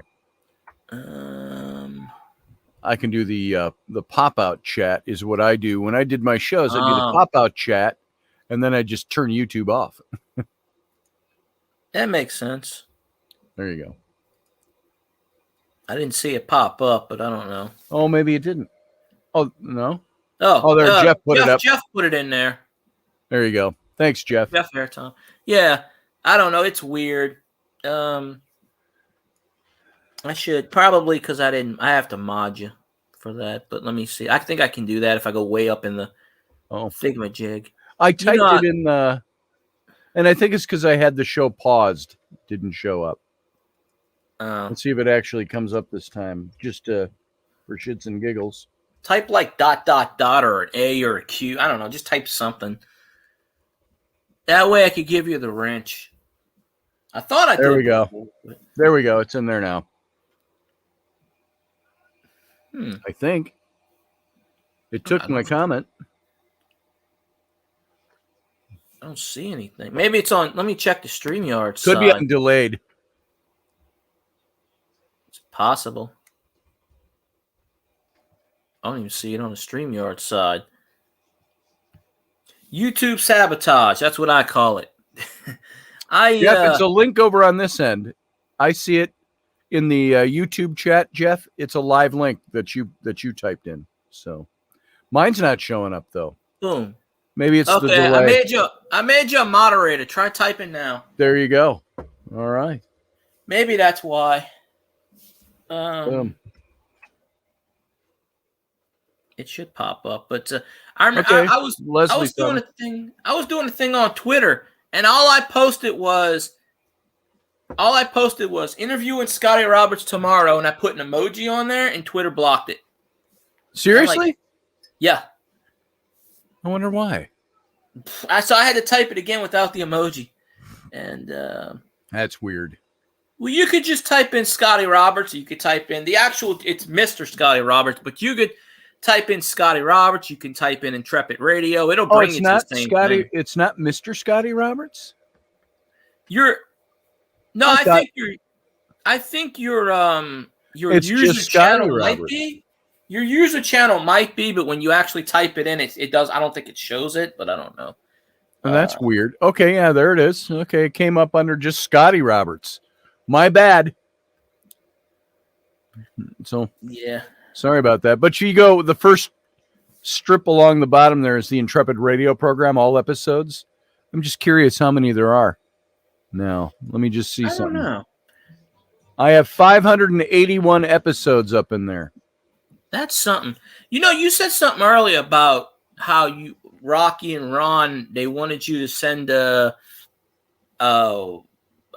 didn't say promo. You said I forgot the exact words you said. Oh, do some archives. Yeah, archives. Now, when they purchased Odyssey, they didn't get the rights to the old shows? Yeah, they do. They've got all of that. But he just asked if I wanted to choose some of my own archives and put them up for the first week. So I would be like, okay, hey, let me put some 10-minute ad. Let me do like a short video on there saying, hi, this is Scotty and this is my show. Just promote it up to. I think they'll let me do whatever I want as far as that goes. So like, hey, watch my show. You can do like a Saturday I might just do that. I might do the whole archive thing. Hang on. There's something in my pants. And I'm trying to figure out what it is. It can't be an insect. It's dead of winter. That is just that is weird. just there's something in your pants. Well, I got something in my pants. I would hope there is, because Rainey would be disappointed if not. That's right. That's right. I think she's done with me. I gave her 3 kids, and so she's like, Hmm. Every once in a we're while, both fixed now. Every once in a while, you might get a tap on the shoulder, be like, "Oh, I'm useful today." Yeah. No, she loves me. Will you still need me? Will you still feed me when I'm 64? So Roger said Kinsey will be happy when the show comes back. All right, Kinsey. So that is good. Yes, we need more Scotty Roberts in our life, because there's only one other person that I watch on a regular basis, as far as like, well, I mean, I go in other people's chats, but sure, I don't go in what's his name chat, because I don't go in that one. And the other one I stopped watching because they never gave me accurate news. So I really only watch Sarah Soderlin when she does her. Oh yeah, yeah. Thing. But Pisces is never good, apparently. There's not ever one thing said about Pisces. Really? I am a Pisces. I'm like, is there anything good about Pisces? Just let me know. I have no idea. That is the next goal. Maybe one time I'll interview her. I know I mentioned it to her once, but I don't know. Why not? It can't hurt, right? No, it can't hurt. I have a goal. I'm trying to build up my way to get Uncle Ted. That would be cool. I'd love to see you get him on. I'd probably die. Not only would I die. Just write him again. Write him again and say, hey, can I schedule you? I'd like to get you on my show. He used to do a chat every like he's sporadic. Sometimes he'll come on at noon. Sometimes he'll come on at 6:30. Sometimes 8 o'clock. He used to do a chat every day. Now he's got it set where it's either Thursday night at 6 or Friday night at 7. Because he's out touring. He was campaigning for some guy in Texas recently, and he did the Star Spangled Banner. He plays guitar. He talks politics. His phrase is whatever day it is. So it could be, let's see, today is February 6th. He would go, welcome to February clusterfuck February 6th clusterfuck 2022. That's how he says it every day. Nice. By the way, if you just heard that yelling, that was my wife yelling at the children who are constantly at war with each other. I don't get it. Yes. I don't know what the thing is. If they're awake, they're fighting. I saw a YouTube video from your daughter this morning, Rowan. I have no idea what it is. It's just weird. What was she doing? Is it a new one from like last night? She went to a sleepover last night. So yeah, it was something about I don't know. It was like 20 seconds long. I'm watching it and I'm like, I have no idea what it is. I guess it was just making fun. Yeah, it was just fun. I can't comment on it obviously because But yeah, at one time I must have subscribed to her at one time because I get the notifications. Probably when I know. I was just telling everybody about it. Yeah, come on over. Did you hear what I said? Did you hear what I yelled? Oh, I hear a child screaming right now. Somebody just knocked over a table. Hey, can you see? I feel There's my great beautiful today. wife. Yeah, I yelled at Flynn. He's up there just being an asshole. So I said, Do you want your mommy to put you in a diaper and put you back to bed? Please. I wish I had you as a mom. Yeah. Hey, you want me to put you in a diaper? I'll adopt you. She wants you. She says, you want to be put in a diaper and spanked? I don't know how to answer that. Really? There are only so many ways to answer that. There's so many ways to answer that. Steph says hi, Rainey. So she hasn't felt good the last few days. She doesn't have COVID or anything like that, but she has been just the last week just under the weather, dragging, and she's not coughing. She's nothing like that. She just feels crappy. And so who knows anymore. Yeah, she's not feeling good. I think it's the variant of I was on a YouTube channel last week, and it's somebody I watch, a coin metal detector person, and she's in Canada. Oh, And cool. she goes, I can't wait in another 2 or 3 months when we get rid of this, and she said the C word, but I call it the Chinese flu. And I laughed and I went, are we getting rid of this in 3 months? It's news to me. Yeah. Well, I think it's already winding down. It's political here in the country, as we've always said.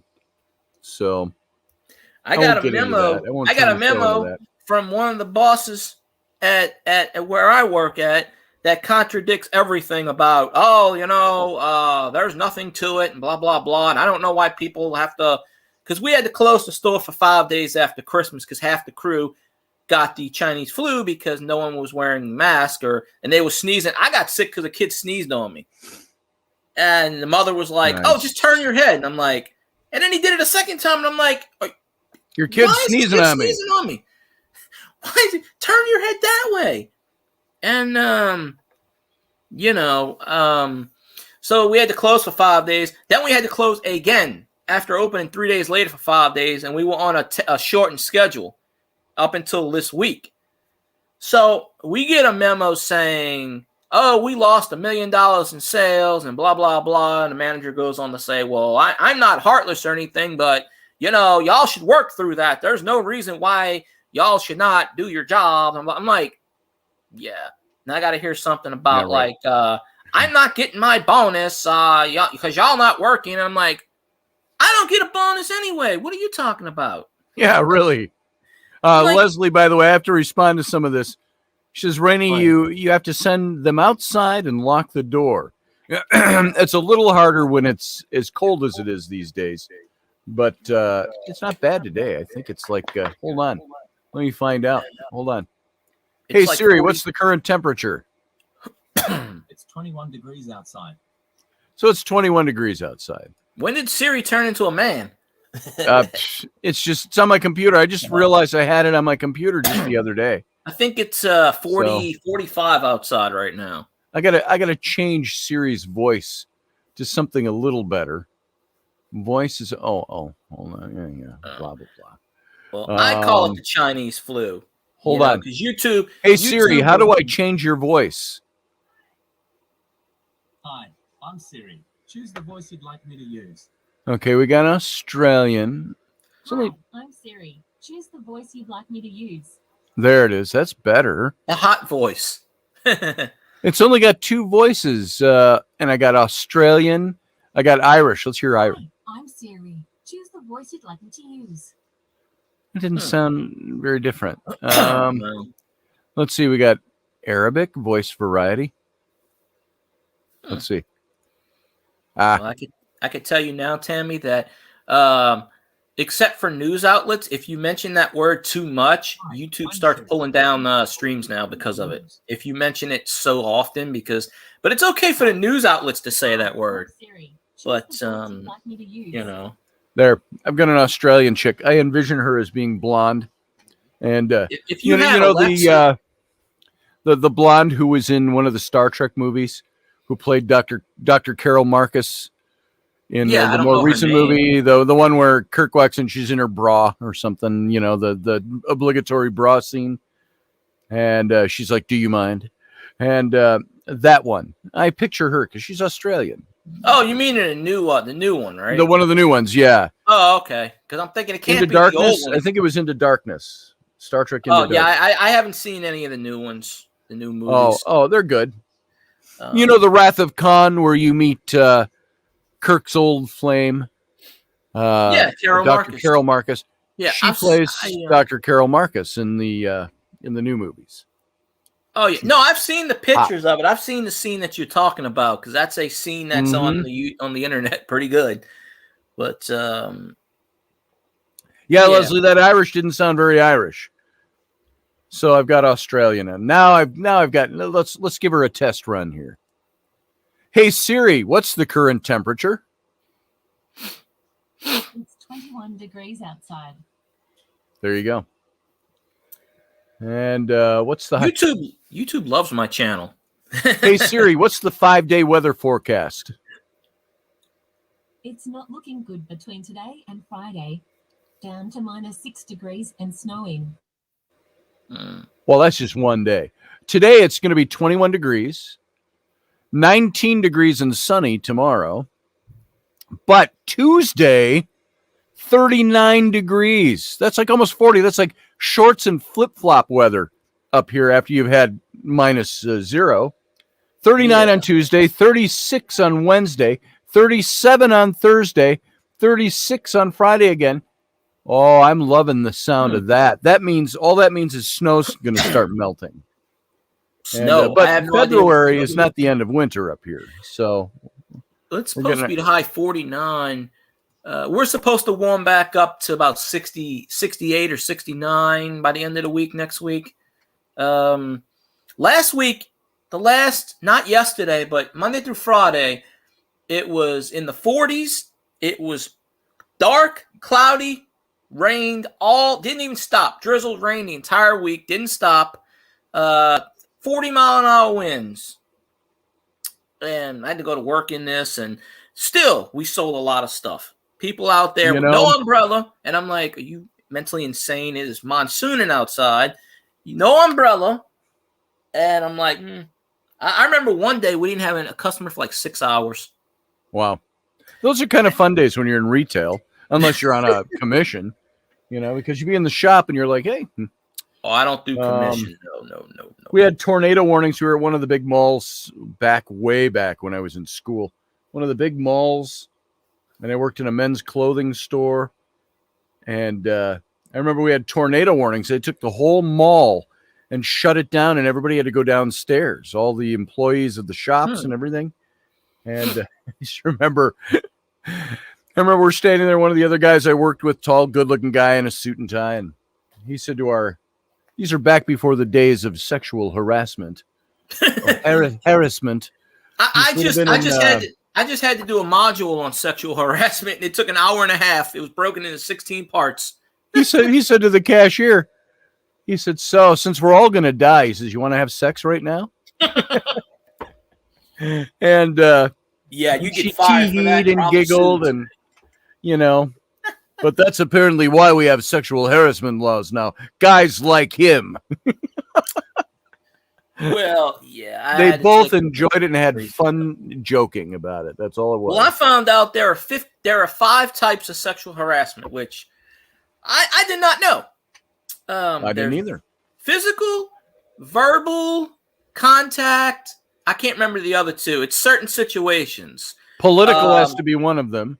One of them is like if you lick your lips or you do eye contact or something, that is perceived as sexual harassment. Wow. At least at the company I'm with. How come guys don't have a problem with guys? If a woman came up to us and licked her lips, and we'd be like, thank you.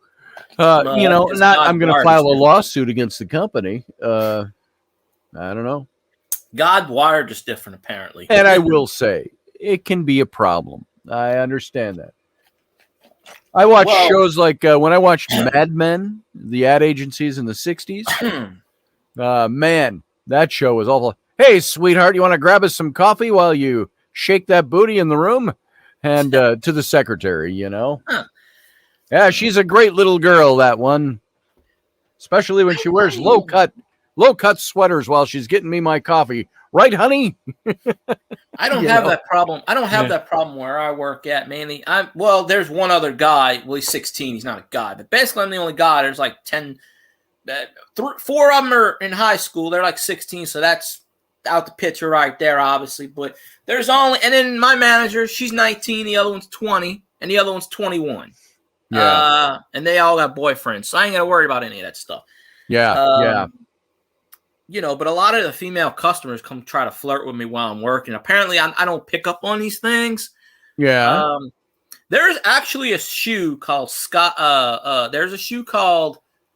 We have a shoe called Steffi Black, Steffi Gray, Steffi Pink. Okay. I just thought of that just now because Steph's in here. They actually named the shoes for musicians. Some of them. Don't ask me why. Some of them may do, some of them I don't know. Because I was taking a training module and they were using a sample email, And the sample email was eclapton@gmail.com, and I had to laugh. E. Clapton, The, huh? Who is that? Yeah. Yeah. And the dress shoes are named after gangsters. I swear.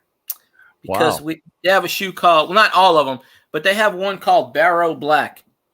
And no one picked up on this. And I was like, do you not pick up what they're doing? Clyde Barrow. And my boss was like, I had no idea. Well, that makes sense. Makes sense. Yeah. Yeah, Steph's got a shoe named after her. Nice. Expiel. It's Expiel. I want the Steph shoe. Yeah. I literally had a customer come in one time and she was talking about heels. And she started whispering. She goes, you know why they make these heels, right? They go, you know what we used to call these back in the 70s? Oh, I know where She's that's like, going. Yeah. She's like, we used to call them fuck me shoes. And she starts laughing. And I went, really? Okay. It's a lady in the 60s. And I went, really? And she goes, I can't pull this off nowadays. But she goes, I bet you some of the other ones can. And I started laughing. I was laughing out loud. My boss was like, what are you laughing at? And I said, nothing. And then she said it again. Oh, by the way, Shar of Heart, I know exactly the kind of guy you're talking about. Now, we never did that. We were always respectful, but we joked around an awful lot. Even in, it seems so recent, but it's 30 years ago. Even in the 90s, I was going to say, where you think we're modern era here in the 90s and the 2000s. When I was creative director in Detroit, we had some of our sales staff, some of the women that were just immaculately dressed all the time and in great shape. And they were friends, though, too. So we would joke around with them. We could joke around about that was back during the Clarence Thomas hearings, Anita Hill and Clarence Thomas and all of that, when he was going through the hearings to be a Supreme Court justice. And Carol was one of our salespeople. And she came back. She was talking in a little meeting with Ron and me, the copywriter, in my office. And then she walked out, and we were going to get coffee, too. And we were all walking. And she had how do you say this? I'm not woke, so I don't really care. But she had a nice butt. And she was wearing this tight white suit. And great butt. And Ron and I were walking behind her. We're going to get coffee, and she's talking back to us over her shoulder, and we both kind of tapped each other. And we looked down. We bent down to look at her butt, and she turned and saw us. And we meant to do that, to tease her a little bit. And she goes, you guys. And she kind of wagged her butt a little bit and kept walking. I go, sorry, I guess we'll never become Supreme Court justices now. And, and that's all the further we ever took joking like that. It was, if you got a great ass and you know it, and a guy sees your great ass at the office, nothing wrong with acknowledging it if the guy doesn't cross the line and start getting stupid. But you can't even say that anymore. You can't even say, wow, you look nice today. Yeah, that's a nice color on you. Walk up to a nice butt you have. You be getting lawsuits out the rear. And of course, I would never say that to somebody I don't know. I would do something like that. The only time I would use a line like that, wow, you have a nice butt, would be somebody I know very well. I wouldn't go up to somebody I didn't know very well and go, wow, you got a nice ass. Could I wear it as a hat? You don't say that stuff to people you don't know. I think Steph's butt always looks great. Sometimes my ass looks great. I believe you, Steph. But, it always butt. But right. I remember, 10, 15 years ago, I worked at Wendy's, and I worked with this guy. He was like maybe 20, 21. He actually got fired for sexual harassment, but he actually deserved it because he was actually going up to the ladies and grabbing and hitting them and just saying explicit things. And that's out of the question. And believe it or not, he didn't get fired right away. He kept getting warned, verbal stuff, because you got to go through the process. And it took a good 6 months of doing this, to harassing the women that were working there, to finally he got fired. Yeah. 6 months, which was, ridiculous. And he didn't care. He was just like, I'll get another job. I don't care. And I was like, well, you're going to care when someone drops a lawsuit on you. That's right. Because them lawyers, they Well, spell money. I get plenty of that at home. My wife is gorgeous. She is built. I touch her a lot. I slap her butt a lot. Not, it's just like, hey, honey. She comes over and says hi while I'm working. I pat her on That's the butt. a love tap. And, I got no problem with that. I wouldn't do that. Yesterday, we're at a basketball game for the high school because Ellery's little first grade basketball demo was going on during halftime. And so we went for that. And we're standing there at one point, and I do what I always do. I put my arm around my wife's waist, and I pat her butt a little bit.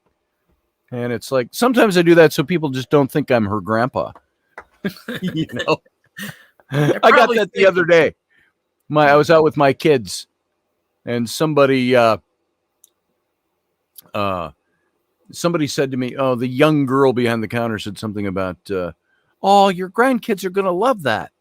I go, I don't have any grandkids yet, and I don't get too worked up about it. I know I'm older than my wife, and I know I got white hair and wrinkles, and I'm in my 60s, so I'm not as young as I used to be, but I always make sure they know. It's like the one waitress who was probably all of 16 asked Rainey, not me, she asked Rainey once. She said, "Oh, would your dad like some coffee too?" And I'm like, I can talk for myself, first of all. And the next is, and I reached over and I put my arm around her and I go, I don't know, honey, should your daddy have some coffee? And so I don't know. It doesn't really bother me. The only thing that bothers me at all is that I'm just not young anymore. I'm not as young as I used to be. That bugs me a little bit. I like what comes with age. Maybe a little sophistication, a little wisdom starts creeping in as you get older. But everything. What good is wisdom and sophistication when your body starts falling apart? Mm-hmm. You lose your hair. You could use the Spider-Man. It turns white. What's left? Yeah. What does Spider-Man say? With great power comes great responsibility. There it is. But, that line just went through my head yesterday. If someone said that to me, as far as like, oh, can I get something for your dad, whatever, or like if someone mentioned, say, hey, I'm doing pretty good for my age, right? Look what I got. I got a hot lady.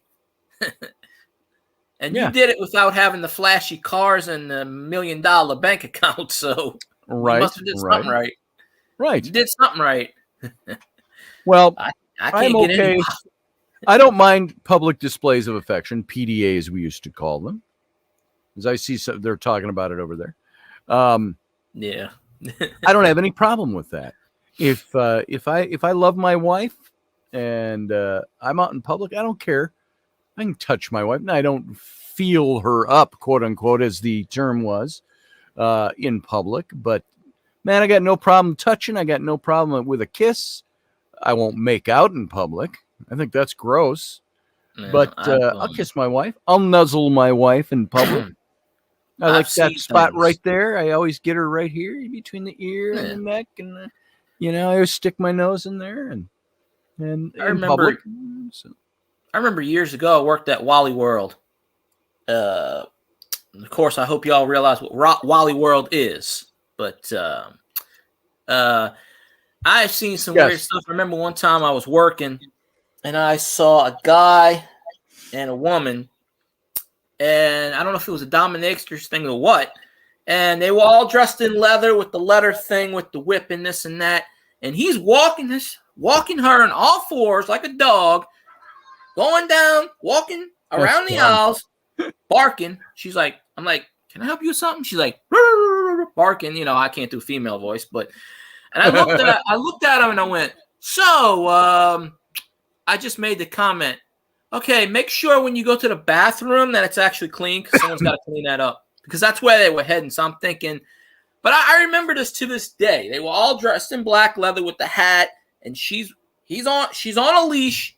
And he's walking her around like a dog, and no one. And the funny part is, no one's saying anything. They're just looking. Oh, so you have to be woke. You have to be woke. You have to accept that. This was like 2006, maybe 2007. That's when I Wow. worked there. And I'm just like, to this day, I Wow. remember that story. It just comes out at me. Oh, I seen a naked guy streak at Wally World already. And my manager was like, what do I do? I mean, she wanted me to manager go said, tackle him. She was Let like, him go. He's not going to be around long. He's going to streak and be gone. Yeah, that's what I said. He said he's going to be gone. She goes, go tackle him. But she's like, what do I do? Why?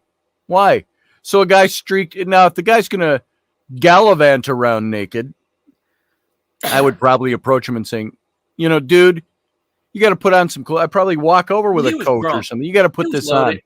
You Well, got to no, go get dressed. You got to leave the store. the cops got him in the store, but she was like, what do I do? What I'm like, you're the assistant manager. You don't know how to handle this? Why do I got she literally told me, go tackle the guy. I'm like, no, I'm not gonna. First of all, I don't tackle anyone. I'm definitely not tackling a naked guy. You do not pay me enough for this. Right. Now maybe if it was a naked female, I don't know. I'd like to tackle that, but then I'd probably get harassed on that too. Yeah. Double And Shar says something about when it's done without excessive to me, it's fine. I don't mind contact from my own, but not near sex in public, not obscenely being yelled at across the lanes by strangers. Yeah, I don't think that's appropriate either. Across the way by strangers. Yeah, no. I don't get too far out there with my wife would be one who would breastfeed in public though. We'd be going down the aisle at the grocery store with the baby, and she'd just whip out a boob. And sometimes she had a scarf, and she'd throw the scarf over, but she breastfed in public. I've seen that too. I remember my last job. Boob is a boob. They had, and it was a woman. She was breastfeeding her. I guess it was I don't know if it was a little boy, a little girl. She was breastfeeding her kid. And we were busy, like really busy in the store. It was around the holidays. We were really she was sitting on we had a sofa we were selling. She was sitting on a sofa. And they had probably 200 to 300 people in the store.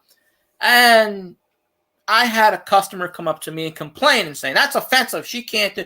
Well, we can't tell anybody not to do it. They're protected by law. Yeah. So she's like, I'm calling corporate. This is offensive to me. And I'm like, but she wasn't showing anything. She had it like the kid was under the shirt, basically. Not like the open. She put the kid under the shirt so you saw like this. But you could sort of see the cleavage. And she got offended by that. And I'm like, I'm standing right next to this woman. It's faux offense. It's like, who the hell cares that you can see a woman's breast or cleavage, for God's sake, every now and then? Especially in the context of feeding a child. I should have just took off my shirt and showed her my man boobs and said, "Yeah, really, hey." So what's the difference? The only difference between me and the woman is that she has boobs and I don't. Well, I have fat. See, but, I love my wife's boobs and her cleavage. She looks great in them. But never in public am I like, hey, I want those boobs in my face right now. I don't do that in public. I don't fondle her in public. See, you probably have a code word where you could just tap her and go, now. Yeah, now. See, the problem is, I bet you she always wins the arguments. The way if she wants to stop an argument real quick or win, she just flashes me. And that's what I'm saying. Like, what the hell was I just saying? You're right about she wins everything. all the arguments. So, yeah, there's that. Yeah, we are guys. I am a guy. Guys, yes. We're easily manipulated by boobs. So, that's my weakness in life, apparently. Yeah, mine too. I mean, I don't know, but I mean, Rainey's the same age I am. I think I'm a little bit older than her. Rainey she has no qualms about this. That's why I say it. She'll be 42 in April. So I guess we're still a ways off. I was thinking it was right around the corner. I'll be 42 in 16 days. There you go. So you're older than my wife. A little bit, but not too much. Just a month. She is way hotter than this, obviously. I will say my wife is hotter than you. Yeah, and She looks like could be 25, really, to be She perfectly does. honest. She has her Yeah. days. Like today, she doesn't feel good. And she doesn't put on, and she doesn't wear a lot of makeup anyway. My wife puts on eyeliner, and she doesn't even wear lipstick most of the time. She just does eyeliner. She doesn't do foundation and rouge and all of those things that you do. She puts on eyeliner. Yeah. She does her eyelashes and puts on a little eyeliner.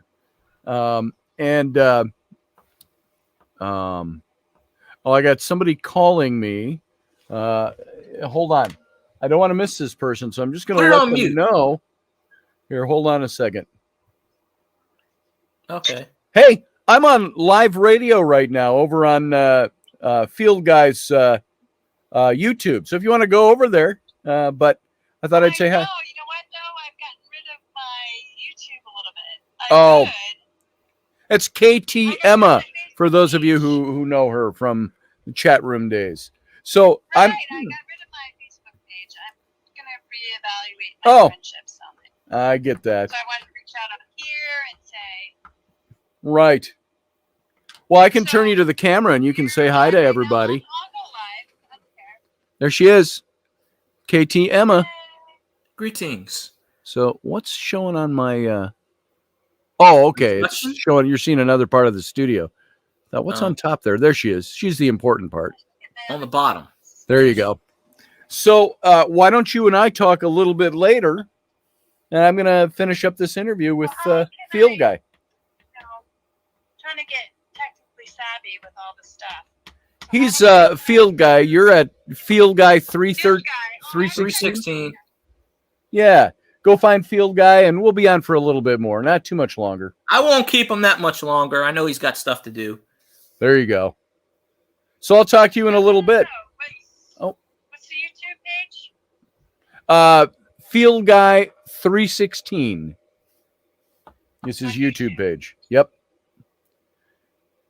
So we'll be going for a few more minutes anyway. So I'll talk to you a little later. All right? All right, I'll go find you there. All right, darling. See you.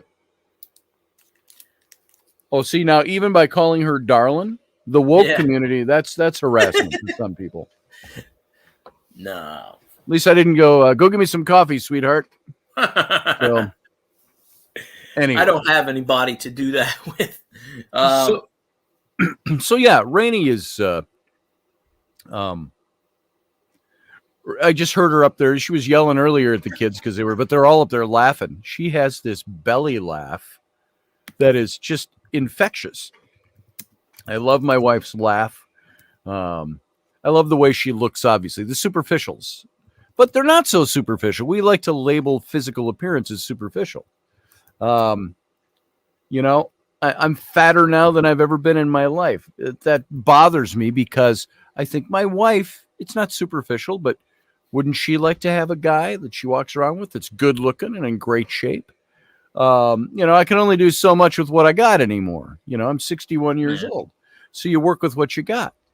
But she looks great, especially for 42. I love her personality. I love her personality. She's a little crazy sometimes. So, that comes with the territory. I said this yesterday when we were talking about this at work. My boss was telling me something about, we're crazy or something like that. And I said, everyone's got a bit of crazy in them. Some more than others. There's nothing wrong with a little bit of crazy. Nothing. Because if we were all normal, we'd be boring. That's right. Now, depends on how much craziness you have. If you're like an axe murderer, that's a bit extremely crazy. But there's nothing wrong with a little bit of craziness, especially in those loving times. That's right. My wife is a little crazy. She's a little we've talked about this on air before. She's got some anxiety issues, and that's so, but we've all got our stuff. We've all got our idiosyncrasies. We've all got our junk that doesn't work. Our personality traits. Well, it's not what I meant, but you get the idea. So my wife is smoking hot on many levels, and that's cool. If she was any other way, I wouldn't like her. Well, I can't say that because I'd have been used to the other way. If she was any other way, it wouldn't be who she is. So I enjoy the way she is. Sometimes she's a little more abrasive than I like, you know. It's like, God, shut up. Say something. Now watch out when your daughters get into the teenage mode. Oh my God. There already are. My 10-year-old and 7-year-old, Rowan and Ellery, they're already teenagers. So and but mentally anyway. I think they got that from their mom. Probably so. Leslie said you have to be a little crazy to be a mom. It's how we survive. Indeed. I know I inherited a lot of my, I don't know about personality wise, but I inherited a lot of stuff from my mom. I know that. Yeah. But of course I don't have any sisters, so I can't go ahead and claim that. Right. Because I don't. You know. But well, other than that. Let me put in another little plug, as it's already noon. We've been going for 2 hours, and I'm gonna have to call it quits here soon. I'm sorry. Plug whatever you want. The landing page for Odyssey Radio, it's forget the old link. It was odyssey1.com. It's changing. It's just simply Odyssey Radio. And Odyssey not spelled like the word is actually spelled. It's ODYSY radio. Is that actually working right now? Because there's not much there yet. I followed the Twitter page, but when I clicked on the Odyssey Radio link, it said something like cannot be found or something. Oh, here, you go there. I just put the link in there. you go to Odyssey Radio now, and you're just going to see a landing page. It's got the logo. We're coming soon. They're in the process now of getting this all built. And Odyssey Radio it's not a network. It's now a radio station. And it's part of Ron Phillips, who was part owner of Odyssey, who was part owner of Mojo 50 Radio. If I'm not mistaken, Mojo 50, where Rocky was doing his political stuff. I was doing the Situation Room with him over on Mojo 50, and now they've bought up Odyssey Radio. And, I always thought that Russ dude was the sole owner of it, so I don't know. There it is. Yep. So I guess he's retirement now. Leslie just said if you go over to odysseyradio.com, just put in your email there and you'll get notifications. It'll be up within the week. That site will be up. And they've been going whole hog on this thing. And there's not just the website. It's all the networking stuff behind the website. So that all these shows go to all these different streams, these different podcast places. I think it's Spreaker and iTunes, and all these things are all set up. And so it's all the behind the scenes stuff. I'll be doing an hour show. I'm saying tentatively because we haven't just nailed it down. And so, this is it. 9 p.m. Monday through Friday, Central Standard Time. So 10 p.m. Eastern, 7 p.m. Left Coast. So same as usual with Intrepid Radio for 1 hour, starting, I believe, a week from tomorrow. So it'd be Monday, it'd be Valentine's Day, the 14th. So we'll have to do a big show on love, amore. So is it going to be are we going to have a YouTube simulcast, whether it's live or not, while the show is There will be a YouTube simulcast, and I've got to work all those details out to go live. The option is I do what I did before, and I'd have to pre-record a video for YouTube along with the audio for the radio. And that's the way I did the Intrepid radio program all the way up until when did I start going live? I don't remember. When I went to Louisiana a year ago? Probably so. I think that's when I started going to live shows because it was just easier to do. And Leslie, good to see you. Your son is here, she said. Fortunately for me, he's an hour late, so I could listen longer. Thanks for being here, Leslie. Good to see you. And so I don't know which. Live is always better. But even when I did a pre-record show, I always came into the chat room when the show played. And people were like, how are you typing when you're talking? Well, I pre-recorded. You can do that. Or yeah. you could always do like an after show too, like a 20-minute wrap, like a 20-minute or 30-minute wrap-up show. Where I'm off the air officially, but we can do it on YouTube. Answer questions and stuff. I mean, something like that. Yeah, I think I'll do that. The only benefit of doing a pre-record is that it's done. It's out of the way. You don't have the live glitches that come along with it. And if I do a pre-record, it's always the same day. It's not like I pre-recorded it 3 weeks ago and I'm playing it tonight. Although that happened sometimes when I had to take a night off. But it's usually same day. I just recorded earlier in the day because it's easier for all the technical side of things. So there you go. So everybody start putting it on your calendar. 9 p.m. is back in business, Monday through Friday, Central Standard Time. And for the Intrepid radio program. And love to see you there. OdysseyRadio.com.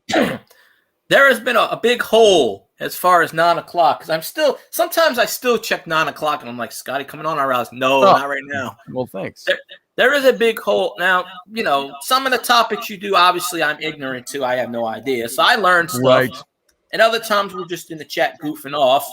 And it's not disrespect to you or your topic or anything. It's just I know we're having fun. But there have things I've learned, in your chat. Because I kind of say it like see you, Roger. Roger's taking off. And Scotty dropped his link, so y'all check out his website, please. He's got some good stuff on there. That's my website. And go sign up for notifications over at Odyssey Radio. And plan on a week from tomorrow. Maybe some archives will be going up this week. So if you need anybody that knows how to draw stuff or anything like that, or that's what I do for a living, folks. I'm an illustrator and a designer. Those of you who don't know, I got sitting right here this book I'm just finishing. This is one of the watercolor illustrations from it. So the sword in the clay. So that's it's all curly. It's all watercolor. So I should show you these while I'm just sitting here. Thanks, Char. Appreciate you. That was one. Is that the book that you're just doing? Yep. That's Indudio Maris. He's a historical character. I wish I could draw. I can't draw. Abruzzo brothers taking a vow on the sword. So that's pretty cool. And there's a bunch of these. And the thing is, I take an illustration like this. You go look on my page, my Facebook page. Now, like, there's the illustration. But it was flat, and I didn't like it. So I take illustrations like this, and I scan them. I import them into Photoshop, and I do lighting effects and things like that. This is one I just did and just finished. The brothers taking a vow. Now, this is back in the Gallic Wars. So you're talking about 52 BC. When this is taking place. But so paintings like that. This one, this is a Will Bird who discovered the sword, and they're laying barbed wire. World War I, Canadian Black Watch. I didn't like his face. So I redid his face digitally in Photoshop. This is one I just finished the other day. And it was kind of flat, and I just took care of shadows and lighting and things like that. In Photoshop. Julius Caesar. Boom. This one, I loved this one. This was off of a photo from the back of Will Bird's book. This is Will Bird and his brother, Steve Bird, who died in action. And he's the one who, the visitation, the ghostly visitation. Oh, I remember that story. The ghost had warm hands. And I did some lighting effects in Photoshop. All of these pretty much get like here. That's the wheat field where he saw his brother appear in his uniform. Didn't know he had died. And he got a telegram the next day saying his brother was killed in action. And now none of this, you see, there's no sky here. I left that blank. I put in the sky in Photoshop and this big glowing sun and rings of light around, and I lightened up this character like the sun is glinting off the wheat field and it's illuminating this and so on. The same with this one. This is the final illustration in the book. And I embellished this in Photoshop. I put more wheat in I made the sun more centralized and big color, and I did color sky and clouds and stuff in the background and all of that. So That is pretty cool. if you go look at my Facebook page and you see the illustrations I've put up there, just go back through the feed. You'll see some of that stuff. That's how I use traditional. All I did on this one, like this illustration, if you notice the sword, the lines are a little crooked. So all I did in Photoshop was I cleaned up the lines of the sword. It was a little bumpy looking here, and I didn't like it. So I just cleaned up the lines in Photoshop. But this one I didn't do much to at all in Photoshop. But that's how I use Photoshop. I don't draw digitally. I paint and I draw, and then I touch them all up in Photoshop for the book. And the book is all done now. I'm just adding a couple of little things in it. But anyway. So there you go. That's my big current project I'm working on. That's what I do for a living. So radio. If I could do radio for a living, I'd just do radio. I do 3 hours a day, but it doesn't pay the bills yet. So I wish we got to get big. We got to get big and get big advertisers. I wish I could, if I can make a living off of YouTube or Twitch or any of these other platforms, I'd rather do it. Yeah. Let's see. Shar says, I've had a lot of people asking me to do more in color. And yes, I see it attracts people more. I just have to see which is easier for me to work with now. I missed something. Oh, I can draw, but I've done a lot of black and white and slowly getting into different methods of color media. Shar, if you're anything like me, a lot of these illustrations, when I do them in pencil first, I scan them and I save them. Because many times when I go to color, I lose the quality of the pencil drawing. Now, I didn't do a lot of shading and stuff. It was more outlining, things like that. But I wanted to retain the original pencil drawing. So I scanned them and saved them. And thank you, Steph, by the way. And so this book, I've got it all laid out now. I just did this really cool map last night for the book. It was just for a chapter header. And it's a map of where Julius Caesar had his fort at Samara-Briva, which is current-day Amiens, France. And there was a battle that takes place in the book between Indutiomarus, the Gallic chief, and the army of Julius Caesar at Samara-Briva. And so I showed in this map, I couldn't find any reference anywhere as to where Caesar's fort was located at Amiens, France. And so the more I dug, I found a textbook, where you can sometimes find old textbooks or scholarly works online, and you can scroll through the PDFs of the pages and stuff. And I saw a reference to, they're saying park, what was it? Parc Samar, Dule César, le oui, in French. And is the place that has the highest probability that Caesar's fort was at this place. It's a historical site and it's a tourist attraction. They've got old villages set up there and you can go walk through. And so I looked at this park because he said this is the most likely candidate for, and they've got a place there, the high point that was supposed to be where Caesar had a fort, and there's some remnants there.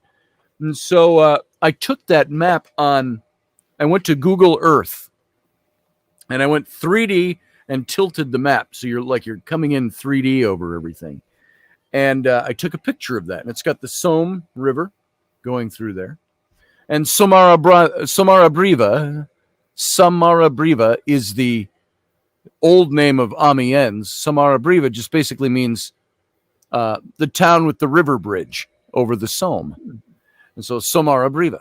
And so I took that map, I took a screenshot of it, and I went in and I digitally created more trees and pastures and fields. I covered up anything that was modern roads or buildings that you could see on the site. And then I created a little diagram of an overhead at an angle of a Roman fort. And I plugged that in there. And I put the dirt roads coming in and out from the fort. And I did all of that stuff. And so that's now going to be, that's a piece of digital art that's going to be in the book. And now it's not original drawings. It's photo manipulation of a screenshot of a map or of a satellite shot. So, Kind of a can I combination. share of my everything. screen? Can I share my screen with you? I know we can do that from your end. Am I able to do that from here? Here, hold I on. don't know. I've never No, had it. maybe not. No, I think. Wait, yeah, you can because I had somebody on a panel do that one time. They shared their screen. I want to show you this thing. You should Let's be able see. to. If I can. You should have the same options. Yeah. I got a share button, but that's share. Oh, hold on. Share screen. Hold on. It should be the same as what you do on your side. Hang 'Cause I on. had Let's see if somebody- this goes. Share. Okay, can you see my screen? Yeah, it brings up another. Hold on, I might have to add that. Hold on a sec. Here, I'm just going to go over to. Oh, there you go. Yeah. Here, I'm going to go over to Photoshop. Okay. All right. Can you see that? Yeah, I see it. Now there's the map. So what I did was I went to Google Earth and I took this shot of where the fort is located. They say they thought it was like up in this area. There's a big highway going through here and roads, and there's the road alongside the river. So I took all of that out and I added trees and I blued up the river a little bit. They always turn up kind of gray looking on the maps, and Samara Briva. And here's the fort of Julius Caesar. And it plays a big part in the story, the backstory of this particular book. And so there's that. And here, let me show you this. As long as we're here, I know some of you saw this. That's how the map will look in the book. This is the layout of the book itself. And this is the inner title page. And then I've got this laid out in 2-page spreads here. So it'd be blank after the initial, then the inner title page, and then you go to the legal page, and then my forward, and I've dedicated this to my dad, and then the story starts. And I'm trying to get a forward written for it from somebody right now, that if it works, that'll go in between here. But then as you scroll through the book, see now, like here, there's the wheat field where I said there was no sky. Mm-hmm. I added the sky and the sun and the ring of the sun, and the lighting on this character is all added digitally. And so you go through the book. This is the actual book, how it's all laid out. There's the brothers, and Wilbert is a soldier. I created this picture digitally. This is supposed to be 2,000 years ago in Abruzzo, or Abruzzi. It was the name of the province. It's the home of Mario Abruzzo and his parents, their estates. This is just an imported picture. I did some filters on it. Matron of Rome. And these are how these pictures start to turn out when you see them in the book. I threw in the shovel here because in World War I, where they're digging the trenches and all of there's the, see, I redid his face in Photoshop because I didn't like the face. So the ghosts have warm hands. See, I added the rifle and his gear, which I didn't have in there, so I added that after the fact. And I did shadowing in here because the shadowing, the lighting wasn't good in the painting. I could have done it all in the painting, but I just imported it. There's the map of Samara Briva I was just showing you. That's where that's going. I might do something a little more artistic with the edges. This is the thing I was up till 3 a.m. doing. So now there's the one with the horse, and you can see how I did stuff with the lighting. I wanted to make it look misty and a bit foggy, and the smoke in the air and stuff like that. And there's Indudio Maris and Julius Caesar. And there's the Abruzzo brothers. You can see where I straightened the edge of the sword a little bit. Oh, and yeah. That's just a photo. Now this is photo manipulated. I took a photo of the craters and the trenches at Amiens, France after World War I, at the end of the war. And I put these soldiers in there, the kilted Black Watch. There was nobody in this photo before, so I did stuff like that, just photo manipulation. And there's the when he finds the sword in the clay. You can see the lighting effects I did in Photoshop. And That is pretty cool. that one I didn't do much with at all, other than just a little bit of lighting effects. And there's the actual sword that Will Bird found in the mud at Amiens, France, and it's in the museum in Halifax, Nova Scotia now. And so I just put a little shadowy what a gladius looks like and what he found in the clay. All the wood handle was all rotted away and so on, but an idea. And then the final picture, this is the one where I only had a yellow sky and a little sun up here, and I didn't like it. And I was pretty sparse on the wheat, so I created wheat shafts in Photoshop, and I did shadowing and lighting in Photoshop. And I thought Marius Abruzzo here, the Roman, looked a little craggy for as young as he was. He was under 30, so I lightened his face, and I did some airbrushing in Photoshop, made him look a little younger. I added the blue sky and the clouds and the sun with the ring and stuff like this. So that's all Photoshop stuff added into the actual photo or the actual painting. So that's the book. And so I'll get Makes back it here pop and, out more. stop sharing my screen. There you go. So anyway, so that's the yeah, Tammy, that's for sure. Time flies when you're playing in art programs. That's for sure. So That it does. anyway, so there you have it. That's what I'm working on. That all came off of That's What I Do for a Living. So that All kind of good work. things. Yeah. Shar says she's going to be illustrating her stories. Can't wait to get my PC and OS makeover and add more RAM and memory. I'll be doing it all my van. I'll be doing it in my van life. So I have an idea how to store things and keep me safe. There you go. That'd be very cool. Oh yeah. So do you have a site, Shar? You say van life. Is it you have something already up on your I van know life? what. Yeah, my channel. I go on so many YouTube things. I watch so many YouTube like coins, cards, people that live in the RVs, the RV communities, and stuff like that. Everybody comes in. Shar, throw up your website. I'd love to see some of your stuff. It'd be very cool. So, if you got a website set up. So, anyway, at that, that's all I got for today. It's 12:24. I said to Rennie, I'll be done by about noon. Yeah. Well, I didn't know. I was gonna at least do an hour, and then I said, all right, well, when it's time for you to say what you got to say, and we'll, end it that way. But I've spent the last 20 minutes just self-promoting, viciously self-promoting. So I got no problem with that. You agreed to come on here, so you could say and do whatever you want. It's all good. I appreciate that. I don't mind helping people. Again, OdysseyRadio.com. Odyssey spelled oddly, ODYSY1. It's not. I'm so used to 2 years. I said ODYSY1.com. It's not that anymore. ODYSY Radio. OdysseyRadio.com. Go sign up over there. You'll get notifications of the shows, notifications when the site is ready. Okay, Shar. Yeah, I see that your YouTube channel, Shar of Heart. I will. I've seen it. I've seen videos. I'll go check you out. So cool.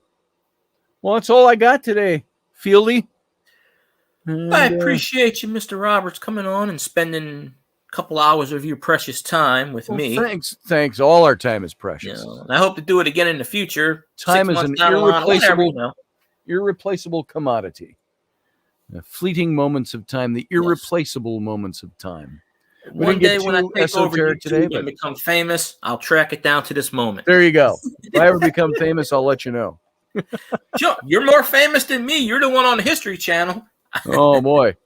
I don't even have that. I'm an expert.